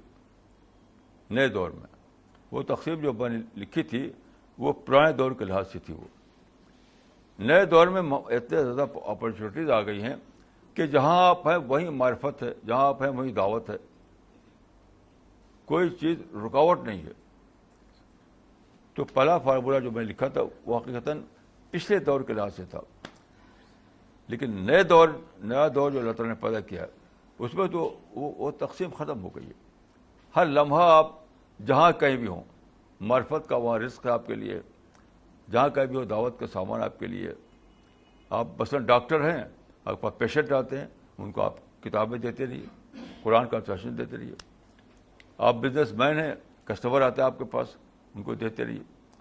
تو یہ بھی ساتھ ساتھ, وہ بھی ساتھ ساتھ, دونوں کام کر سکتے ہیں آپ. تو میں سمجھتا ہوں کہ وہ تقسیم اب مٹ گئی ہے نئے حالات کے نتیجے میں. مولانا کراچی پاکستان سے عبد اللطیف صاحب کا سوال آیا ہے. انہوں نے لکھا ہے, الرسالہ کو بہت سے لوگ پڑھتے ہیں مگر الرسالہ جس طرح کا ذہن بناتا ہے وہ بہت کم دیکھا گیا ہے. یعنی سنجیدگی, فکر آخرت, منفی سوچ کا نہ ہونا, ایک طرفہ خیر خواہی, سادگی, حرص سے دلوں کا پاک ہونا, محبت الہی, مادیت سے اوپر اٹھنا وغیرہ وغیرہ. مولانا صاحب اس چیز کی کیا وجہ ہو سکتی ہے, اس کے بارے میں بتائیں. It is but natural. یہ تو ہوتا ہی ہوتا ہے. قرآن کو بھی سب لوگ پڑھتے ہیں تو کوئی اثر لیتے ہیں. نہ پہلے ہوا نہ اب ایسا ہے. ایسا ممکن نہیں ہے کہ کسی کتاب کو پڑھنے سے یکساں اثر لیں سب لوگ. یہ نہ قرآن کے ساتھ ہوگا نہ کسی اور کتاب کے ساتھ ہوگا. یہ تو ایک فطری بات ہے, اس میں کوئی اس میں پریشانی کی بات نہیں, کوئی سوال نہیں ہے. مولانا اگلا کوشچن ابو الحسن صاحب کا آیا ہے کیلگری کینیڈا سے. انہوں نے لکھا ہے, while discussing about God, one of my friend was adamant at a point that God comes in this world in the form of certain personality to teach religion and wisdom to his devotees. I said, why not worship that God in the form of God himself? Why worship him in the form of certain person or personality? What is the logic behind God taking birth in this world? Maulana Sahab, my question is how to make people aware that God doesn't take birth in this world as a human being. دیکھیے, یہ سوال جو ہے سب سے پہلے کہ آپ کہاں سے بول رہے ہیں. مسئلہ یہ ہے کہ اپنے مائنڈ سے آپ نہیں بول سکتے. کوئی آپ آتھینٹک سورس ہونا چاہیے. جیسا کہ میں نے عرض کیا, آتھینٹک سورس ریویلڈ بک ہے صرف, اور کوئی دوسری نہیں چیز ہے. اور ریویلڈ بک جو قرآن جو دنیا میں آئی, وہ کوئی بھی پریزرو نہیں ہے سوائے قرآن کے. تو آپ اپنے مائنڈ سے نہیں بول سکتے, یا پچھلی جو بکس جو پریزرو نہیں ان کے حوالے سے بھی نہیں بول سکتے. آپ صرف قرآن کے حوالے سے بولنا پڑے گا آپ کو. یہ بہت ریشنل بات ہے, ریشنل, کہ ایک ایسی چیز جس کا تعلق یعنی غیب سے ہے, یعنی خدا غیب میں ہے, خدا دکھائی نہیں دیتا ہے, تو وہ کوئی فزیکل سائنس کا سبجیکٹ نہیں ہے. وہ خدا کا معاملہ فزیکل سائنس کا سبجیکٹ نہیں ہے, وہ ریویلڈ سائنس کا سبجیکٹ ہے. تو ریویلڈ بکس میں صرف ایک ہی بک جب پریزرو حالت میں ہو تو اسی کو آتھینٹک بنایا جائے گا, اسی سے سمجھنے کی کوشش کی جائے گی. تو اپنی عقل سے لوگ نکالتے ہیں باتیں. ان کو چاہیے کہ قرآن کا مطالعہ کریں اور قرآن سے نکالنے کی کوشش کریں کہ اس معاملے میں خدا کا جواب کیا ہے. مولانا اگلا سوال حیدرآباد سے آیا ہے مولانا عنایت عمری صاحب کا. انہوں نے آپ سے پوچھا ہے کہ پولیٹیکل امپائر کو لوگ بڑی چیز سمجھتے ہیں مگر آئیڈیالوجیکل امپائر کو بڑی چیز نہیں سمجھتے ہیں. مولانا ایسا کیوں ہے؟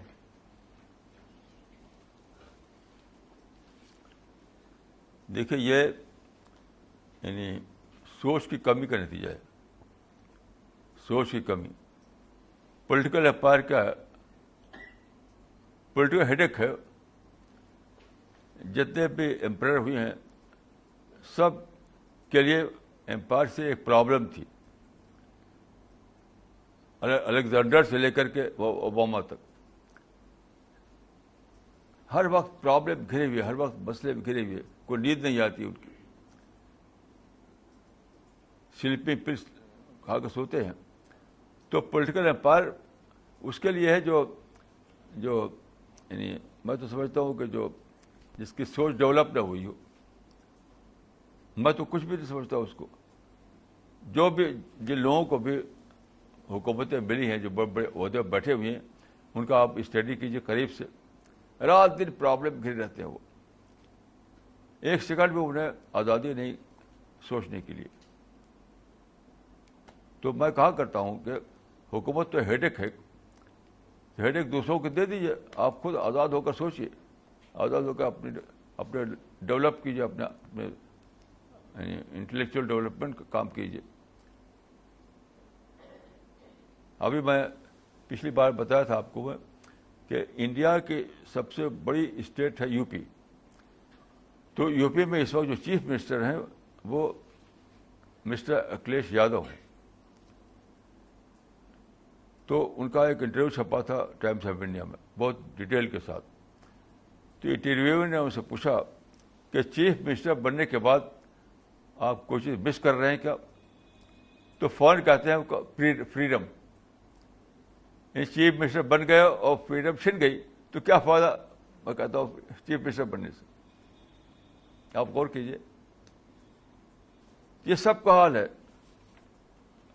دنیا میں جتنے بھی رولر ہیں, جتنے بھی امپرر ہیں, جتنے بھی کنگ ہیں, سب کا حال یہی تھا.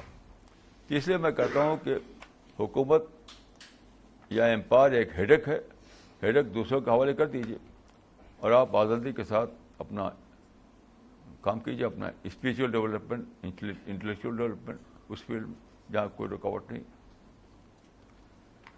مولانا اگلا سوال کراچی پاکستان سے ہے, مس سامیہ لطیف کا. انہوں نے لکھا ہے, قرآن میں ہے کہ اللہ کے ذکر سے دلوں کو اطمینان حاصل ہوتا ہے. مولانا صاحب, اس اطمینان سے کس قسم کا اطمینان مراد ہے؟ کیونکہ دنیا میں تو گبد موجود ہے. دنیا میں تو گبد موجود ہے. کبد کاف بے دال. کبد. دنیا میں تو کبد موجود ہے, پھر ایک مومن کے دل کو اطمینان کیسے ہوگا؟ نہیں, دیکھیے اطمینان کے معنی ہیپینس نہیں ہے, ہیپینس یا خوشی اور مسرت نہیں ہے. اطمینان کے معنی ہے ایکسپلینیشن. ہر آدمی چاہتا ہے کہ وہ چیزوں کو ایکسپلین کر سکے. جو دنیا میں ہو رہا ہے اس کو ایکسپلین کرنا چاہتا ہے. آپ جانتے ہیں انسان کے بارے میں کہا تھا کہ man is an explanation seeking animal.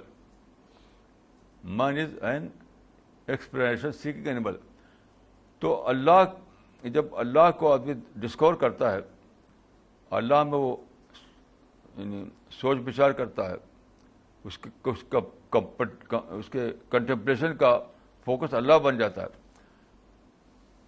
تو اس قابل ہو جاتا ہے کہ وہ چیزوں کو ایکسپلین کر سکے, اپنی لائف کو, انسان کی ہسٹری کو, دنیا کے حالات کو. تو وہ ایکسپلینیشن مل جاتا ہے انسان. اس سینس میں ہے وہ اس سینس میں نہیں ہے کہ ہیپینس مل جاتے ہیں, اس سینس میں نہیں ہے وہ. مولانا اگلا سوال دلی سے ہے, مولانا زکوان ندوی صاحب کا. انہوں نے لکھا ہے, قرآن میں کہا گیا ہے کہ اے ایمان والو, اگر تم اللہ کی مدد کرو گے تو اللہ تمہاری مدد کرے گا. یہ چیپٹر 47 ورس نمبر 7 میں آیا ہے. اس آیت میں اللہ کی مدد کرنے کا مطلب کیا ہے؟ اس طرح آیت میں بندے کو اللہ کی مدد ملنے کا مطلب کیا ہے؟ اس کے بارے میں بتائیں. دیکھیے یہاں مدد سے صرف ایک چیز مراد ہے, یعنی اللہ کی مدد سے, وہ ہے دعوت اللہ, یعنی اللہ کے میسج کو دنیا والوں تک پہنچانا. دیکھیے اللہ تعالیٰ کو یہ مطلوب ہے کہ دنیا یہ جانے کہ کو پیدا کیا اللہ تعالیٰ نے انسان کو, یعنی what is the creation plan of God. ان باتوں کو بتانے کے لیے خدا خود نہیں آئے گا. وہ کانسیپٹ غلط ہے کہ خدا خود آتا ہے, وہ صحیح نہیں ہے, وہ ایک فلاسفی ہے بس. تو اللہ نے پیغمبروں کے ذریعے علم بھیج دیا. علم, اس علم کو آپ ہر جنریشن میں, ہر زمانے میں لوگوں تک پہنچاتے رہنا ہے. اس کو آتا ہے دعوت اللہ. تو دعوت اللہ سے مراد ہے اور کوئی دوسری مراد نہیں ہے, اور کوئی چیز مراد نہیں. آج کل جو قومی لڑائیاں ہیں مسلمانوں کی وہ ہرگز مراد نہیں ہیں. اگر ہوتی تو 200 سال سے لڑ رہے ہیں مسلمان، اب تک جیت چکے ہو چکے، کہاں جیتے وہ، تباہ ہو رہے ہیں صرف. تو دعوت اللہ کا کام کرنے کے جو اٹھیں گے ان کو، ان کی حیثیت یہ ہوگی وہ خدا کا کام وہ کر رہے ہیں، تو اس میں ضرور کامیابی ہوگی. ان کو کامیابی اس سے نہیں کہ حکومت بنائیں گے، وہ یہ بھی سمجھ لیجیے. ہرگز ہرگز کا مطلب یہ نہیں کہ ان کی حکومتیں بن جائیں گی، نہیں. بات جو اصل ٹارگیٹ ہے اس کو اچیو کرنے میں کامیابی. ٹارگیٹ کیا ہے؟ پہنچانا. وما علینا الا البلاغ. تو پہنچانے میں انہیں اللہ کی مدد سے وہ کامیاب ہو جائیں گے، کوئی ان کو روک نہیں پائے گا.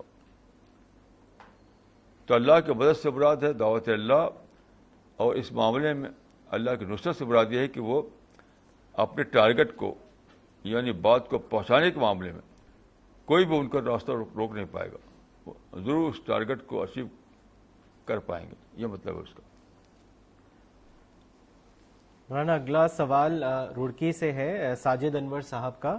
انہوں نے لکھا ہے، مولانا in the Quran God has mentioned many incidents related to the lives of the prophets like Adam, Noah, David, Solomon, etc.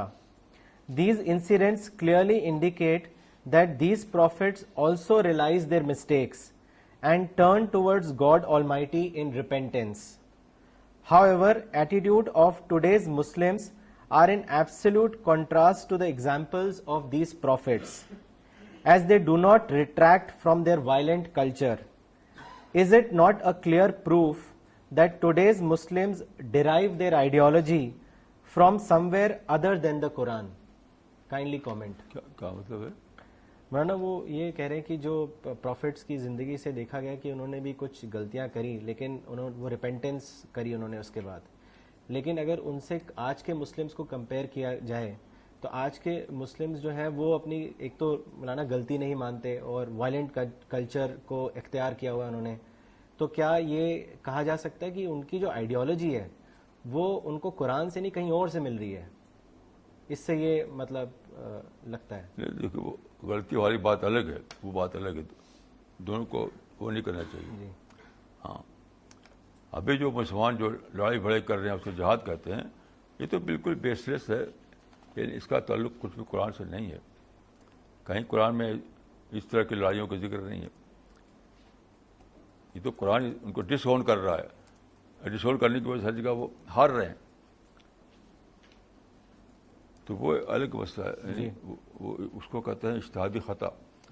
تو خبروں سے اجتہادی خطا ہوتی ہے، وہ ایک الگ مسئلہ ہے. لیکن یہ جو مسلمان لڑائیاں لڑ رہے ہیں یہ تو کوئی شک نہیں کہ ہرگز نہ تو جہاد ہے نہ اسلام ہے. یہ بیس لیس ایکٹیویٹیز ہیں، ان کا فائدہ نہ دنیا میں نہ آخرت میں. اس میں کوئی شک نہیں. نہ ان کو دنیا میں کوئی فائدہ ملنے والا ہے نہ آخرت میں ان کو کچھ فائدہ ملنے والا ہے. کوئی تعلق ان کا اسلام سے نہیں، دین سے نہیں، کچھ بھی نہیں. اس پر تو بہت لکھا ہے آپ نے، آپ کافی لٹریچر موجود ہے اس کے بارے میں. مولانا اگلا سوال دلی سے ہے، مولانا شارق حسین صاحب کا. انہوں نے لکھا ہے، قرآن میں بتایا گیا ہے کہ سچا مومن وہ ہے جس کو اس کی تجارت اور اس کی خرید و فروخت اللہ کے ذکر سے غافل نہیں کرتی. یہ چیپٹر 24 ورس نمبر 37 میں آیا ہے. مولانا صاحب میرا سوال یہ ہے کہ اس آیت کا مطلب کیا ہے، اس کو واضح کریں. یہ وہی جو ابھی میں نے عرض کیا کہ کوئی بھی آپ ایکٹیویٹی کر رہے ہوں، ہر ایکٹیویٹی کے درمیان آپ کو پوائنٹ آف ریفرنس ملتے رہتے ہیں جن کے ذریعے آپ اللہ کو یاد کرتے رہیں. ہر ایکٹیویٹی میں مثال کے طور پر ایک بزنس مین ہے، وہ اپنے آفس میں بیٹھا ہوا ہے. اب اس کی ٹیلی فون گھنٹی بجتی ہے. معلوم ہوا کہ 20,000 کلومیٹر سے دور ایک آدمی ٹیلی فون کر رہا ہے اس کو، اور اس کو بزنس کے بارے میں کچھ باتیں بتا رہا ہے، اس کا یہ جواب دے رہا ہے. تو بظاہر یہ ایک بزنس ایکٹیویٹی ہے، لیکن اس میں بہت بڑا معرفت کا آئٹم ہے، بہت بڑا. کہ وہ آدمی سوچے کہ دیکھو اس دنیا میں اللہ تعالیٰ نے صرف گھوڑے اونٹ نہیں دیا ہم کو, ایک ٹیکنالوجی بھی رکھ دی تھی اسی میں, جس کو ڈسکور کر کے آدمی نے ٹیلی فون بنایا, وائرلیس کمیونیکیشن بنایا. تو کتنا بڑا, کتنی بڑی بلیسنگ اللہ تعالیٰ کی ہے. تو شکر کا ایک سمندر اس کے اندر پیدا ہوگا. یعنی حضرت سلیمان نے کو ایک پیغام بھیجنا تھا یروشلم سے یمن, تو انہوں نے ہدہد کے ذریعے بھیجا تھا پیغام. وہ گیا اور آیا, اس میں کافی ٹائم لگا. یہاں انسٹنٹ کمیونیکیشن ہو رہا ہے, ادھر سے آپ بول رہے ہیں, ادھر وہ آدمی سن رہا ہے, وہ بول رہا ہے, آپ سن رہے ہیں. آدمی سوچا کہ میں تو حضرت سلیمان سے بھی بڑا, یعنی اپرچونیٹی مجھ سے ملی ہوئی ہے. تو بیٹھا ہوئے آدمی بزنس کے ٹیبل پر, لیکن وہاں شک کا آئٹم مل رہا ہے اس کو. تو اس طرح کے آئٹم ہر وقت ملتے رہتے ہیں. آدمی چاہے بزنس کر رہا ہو, چاہے سروس کر رہا ہو, چاہے وہ ٹریول کر رہا ہو, یہ مطلب ہے اس کا. مولانا اگلا سوال مولانا حافظ اقبال عمری صاحب کا ہے, تمل ناڈو سے. انہوں نے لکھا ہے کہ قرآن کے چیپٹر 32 ورس نمبر 13 میں آیا ہے, We could indeed have imposed our guidance upon every human being, but my word shall come true. I will fill hell with the jinns and men all together. Maulana Sahab, my question is that does this verse force us to think individually? صاحب یہ میری سمجھ میں نہیں آیا سوال. Chapter 32 verse 13. بات پڑھیے. We could indeed have imposed our guidance upon every human being, but my word shall come true. I will fill hell with jinns and men all together. Question سمجھ میں نہیں آیا میرے. ہاں, اس کو ان سے کہیے اگلی بار زیادہ کلیئر کر کے لکھیں. ٹھیک ہے مولانا, زیادہ کلیئر. مولانا اگلا سوال دلی سے ہے, ڈاکٹر پردھان صاحب کا.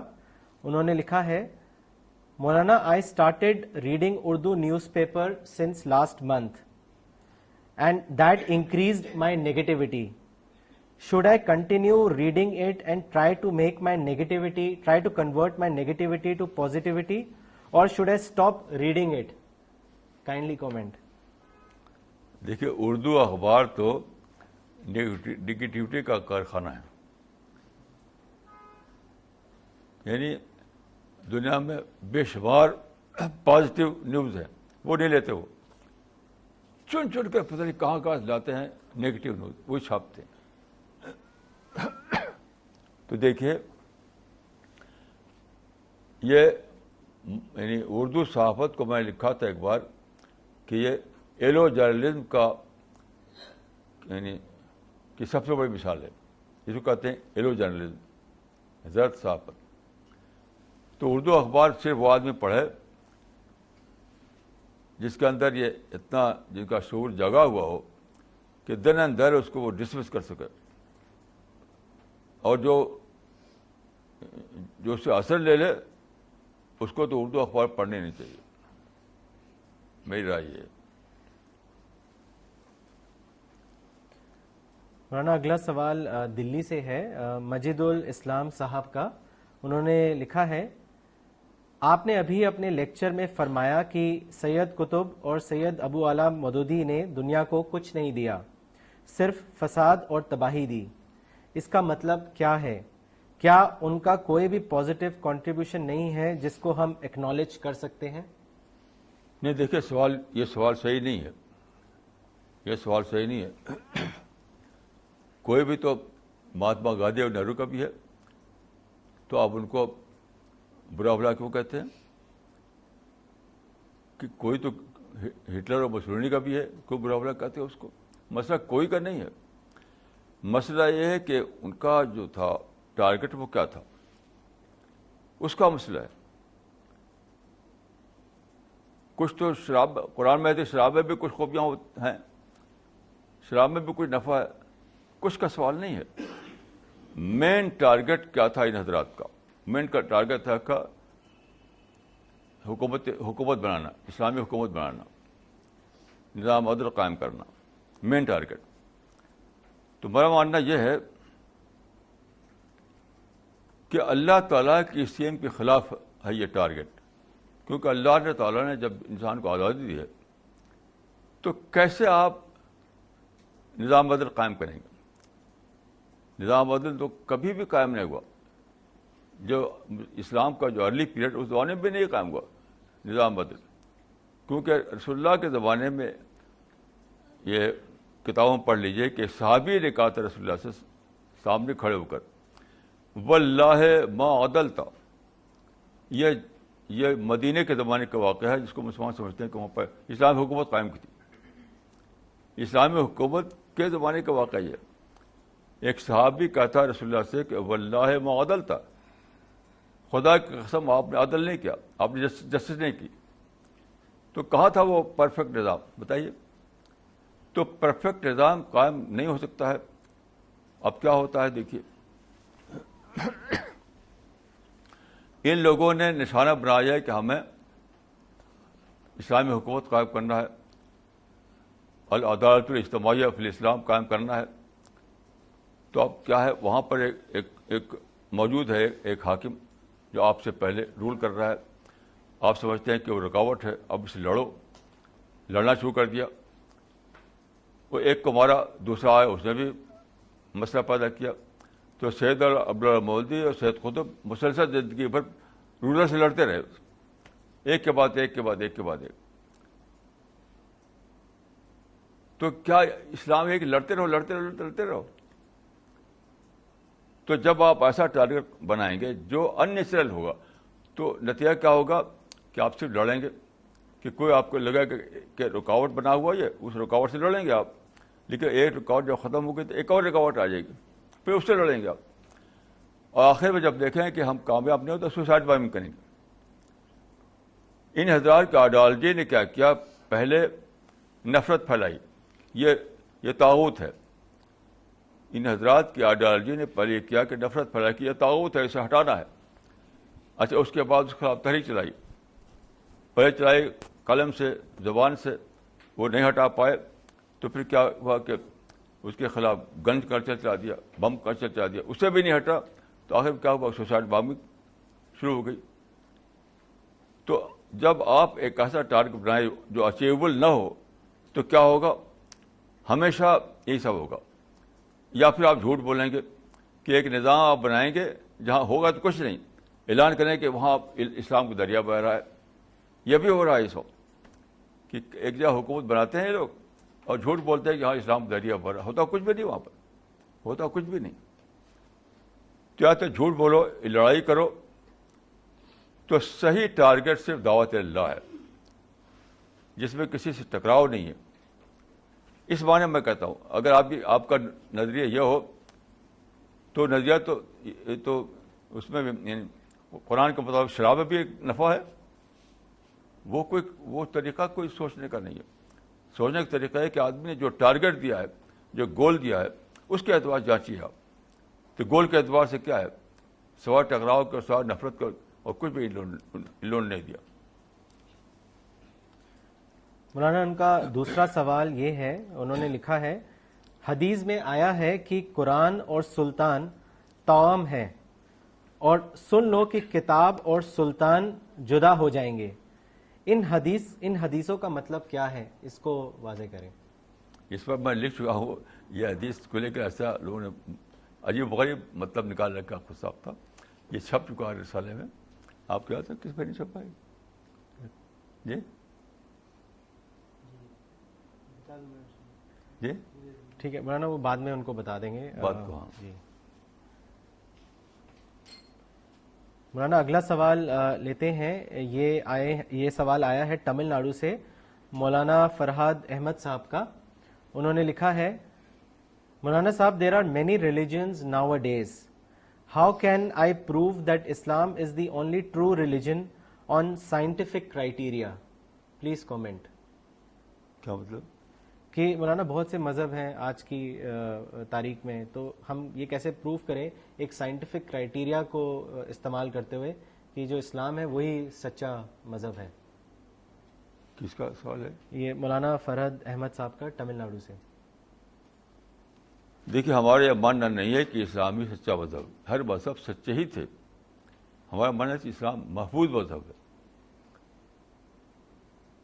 ہم ہرگز یہ نہیں کہتے کہ سارے مذہب سچا نہیں، بس اسلام ہی سچا ہے. جتنے مذہب تھے اوریجنلی سب سچے تھے، لیکن یہ ایک حقیقت ہے کہ کوئی بھی اپنے یعنی کسی کے جو اوریجنل جو ٹیکسٹ تھا اس کا محفوظ نہیں ہے.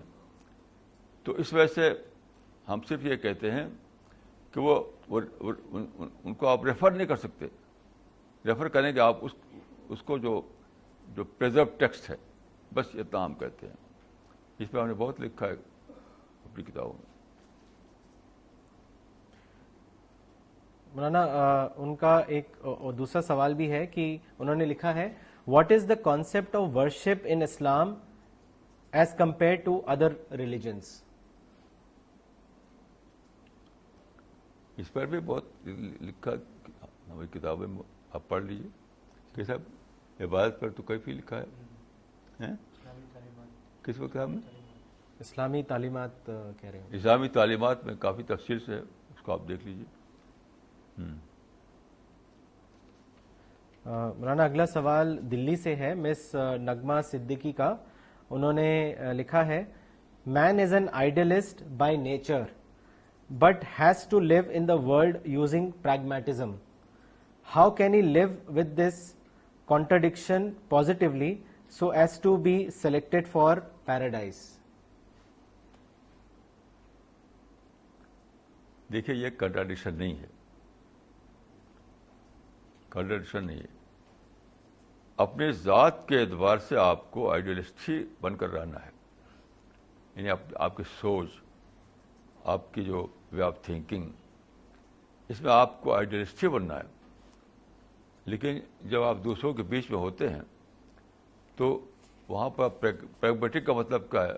مطلب ایڈجسٹمنٹ، دوسروں کو کنسیشن دینا، یہ مطلب ہوتا ہے اس کا.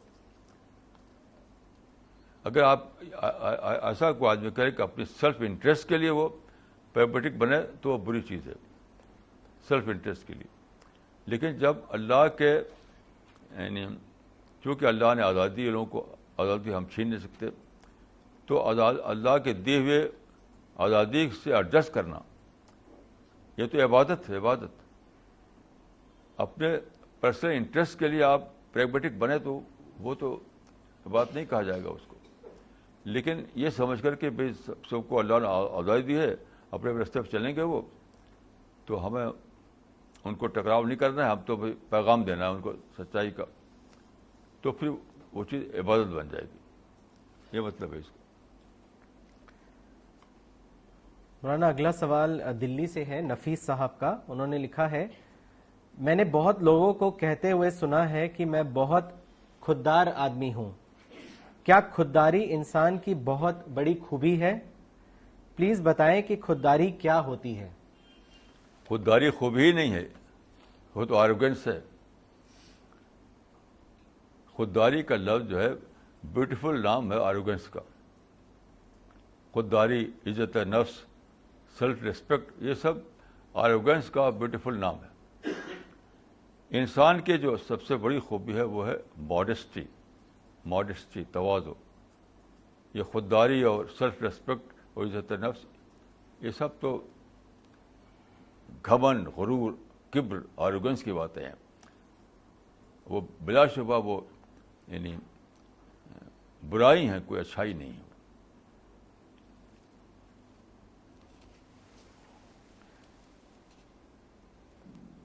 مولانا اگلا سوال دلی سے ہے مسٹر مکل پال کا. انہوں نے لکھا ہے today you talked about self discovery but discovery can not happen without experience. What is according to you the role of experience for self discovery? دیکھیے ایکسپیرئنس تو اس میں انکلوڈیڈ ہے. آپ یعنی بالکل ایبسٹریکٹ تو نہیں سوچ پاتے. جب آپ سوچتے ہیں تو ساتھ ساتھ ایکسپیرئنس جڑا رہتا ہے اس سے. الگ نہیں ہے وہ، اس سے میں اس کو الگ نہیں کرتا ہوں. لیکن ایک چیز ہے وہ جس کو ہم کہتے ہیں یعنی سائنس میں جو ایکسپریمنٹل بیسس جو کہتے ہیں یعنی ایکسپریمنٹ جس کو کہتے ہیں سائنس میں، وہ ایک الگ چیز ہے. لیکن جو روزمرہ کا ایکسپیرئنس ہے جو زندگی کے، وہ تو بہرحال جاری رہیں گے، اس میں آپ کی سوچ بھی جاری رہے گی.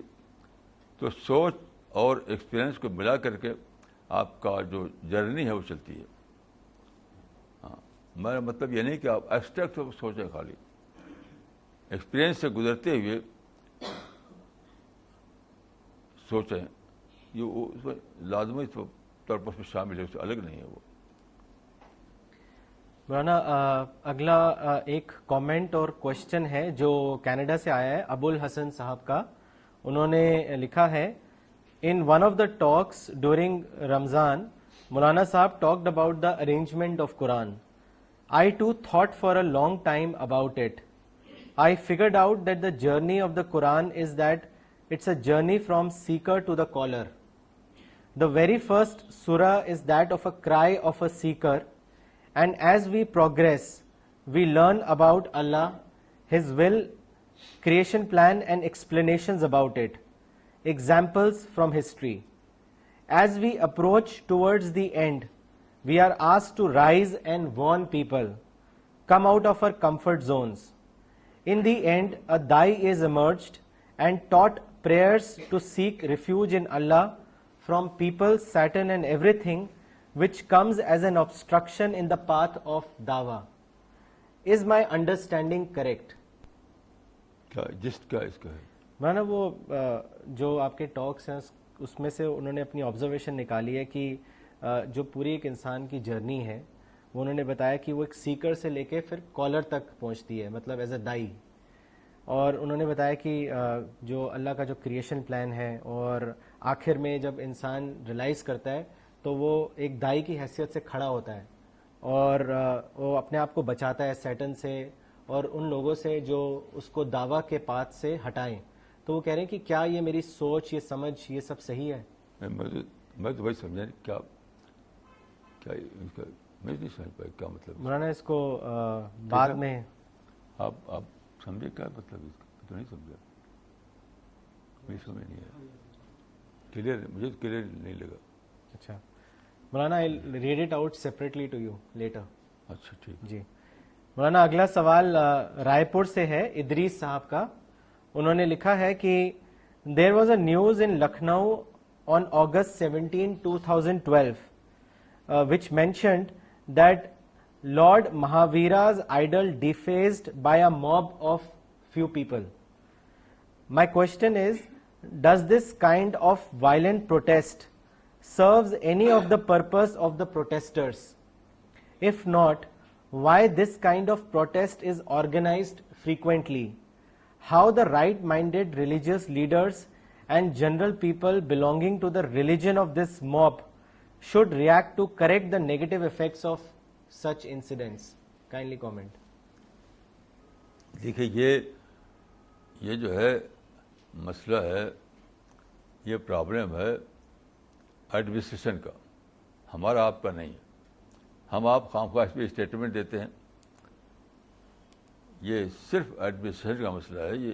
یہ انڈیا میں مسئلہ یہ چیز زیادہ ہے کہ ہر آدمی لگتا ہے بولنے اس پر، ہر آدمی اسٹیٹمنٹ دیتا ہے اس کے اوپر.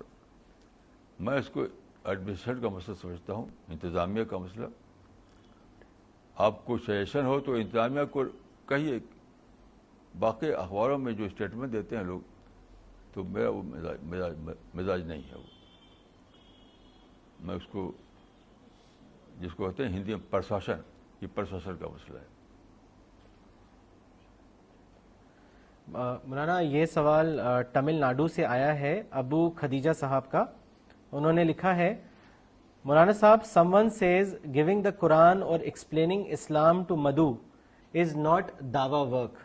Dawa work is when you make Madhu give shahada. Madhu Shahada. اچھا شہادہ. Is this true statement?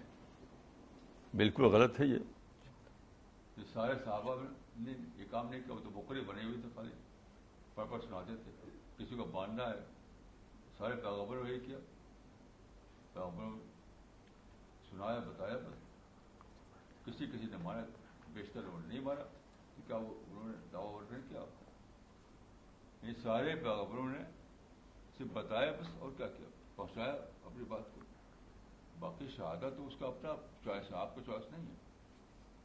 یا اس کے کوئی سوالات میں اس کو صحیح نہیں سمجھتا. مولانا اگلا سوال لیتے ہیں, وہ بھی تمل ناڈو سے آیا ہے, مولانا اقبال عمری صاحب کا. انہوں نے لکھا ہے کہ مسلمان اکابرین اور اپنی جماعت کے لیے سینسٹیو رہتے ہیں مگر صحیح آئیڈیالوجی کے لیے نہیں. مولانا ایسا کیوں ہے؟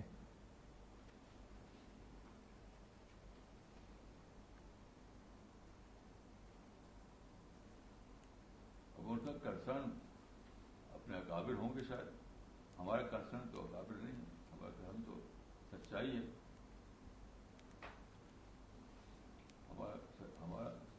ہمارا جو کنسرن ہے وہ تو سچائی ہے. تو شاید ان لوگ کا ہی یہ جس کو کہتے ہیں نا پرسنل کلٹ, تو پرسنل کلٹ کا ایک فنامنا ہوگا شاید. یہ ان کے نزدیک وہ اکابر سب کچھ ہوں گے. ہم تو کوئی پرسنل کلٹ کو مانتے نہیں, ہم تو سچائی کو مانتے ہیں.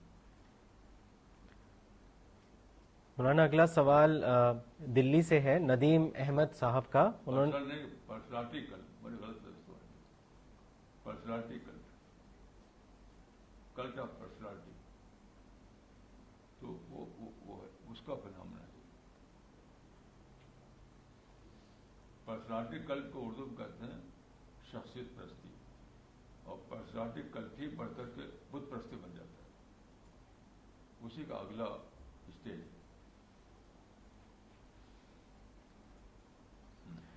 مولانا اگلا سوال دلی سے ہے, ندیم احمد صاحب کا. انہوں نے لکھا ہے, آپ نے اپنے لیکچر میں فرمایا کہ انٹلیکچوئل ڈیولپمنٹ کے لیے کسی میٹیریل چیز کی ضرورت نہیں. سوال یہ ہے کہ انٹلیکچوئل ڈیولپمنٹ کے لیے ایجوکیشن کی ضرورت ہے اور اسٹڈی کے لیے بکس کی ضرورت ہے, اور آج کے سمے میں دونوں کے لیے پیسہ چاہیے. ایسی حالت میں ایک ایسا آدمی جس کے پاس ایجوکیشن اور بکس کے لیے پیسے نہیں ہیں, وہ اپنا انٹلیکچوئل ڈیولپمنٹ کیسے کرے گا؟ اس کا پریکٹیکل فارمولا کیا ہے؟ ایسا کوئی آدمی ہے ہی نہیں. اس کا نام بتائیے جو ایسا آدمی ہو, اس کو بک نہ ہونے کی وجہ سے صحیح نہیں کر پا رہا ہے, اس کا نام بتائیے. یہ تو ایک فرضی سوال ہے. یہ سوال کتابیں آتی ہیں, یعنی اتنی زیادہ اویلیبل ہیں, تو آپ لائبریری میں جائیے, کتابیں پڑھیے, کسی کہیں وہ کتابیں دے دے گا. یہ تو کوئی رکاوٹ نہیں. مجھے ایسا انسان نہیں معلوم جس کو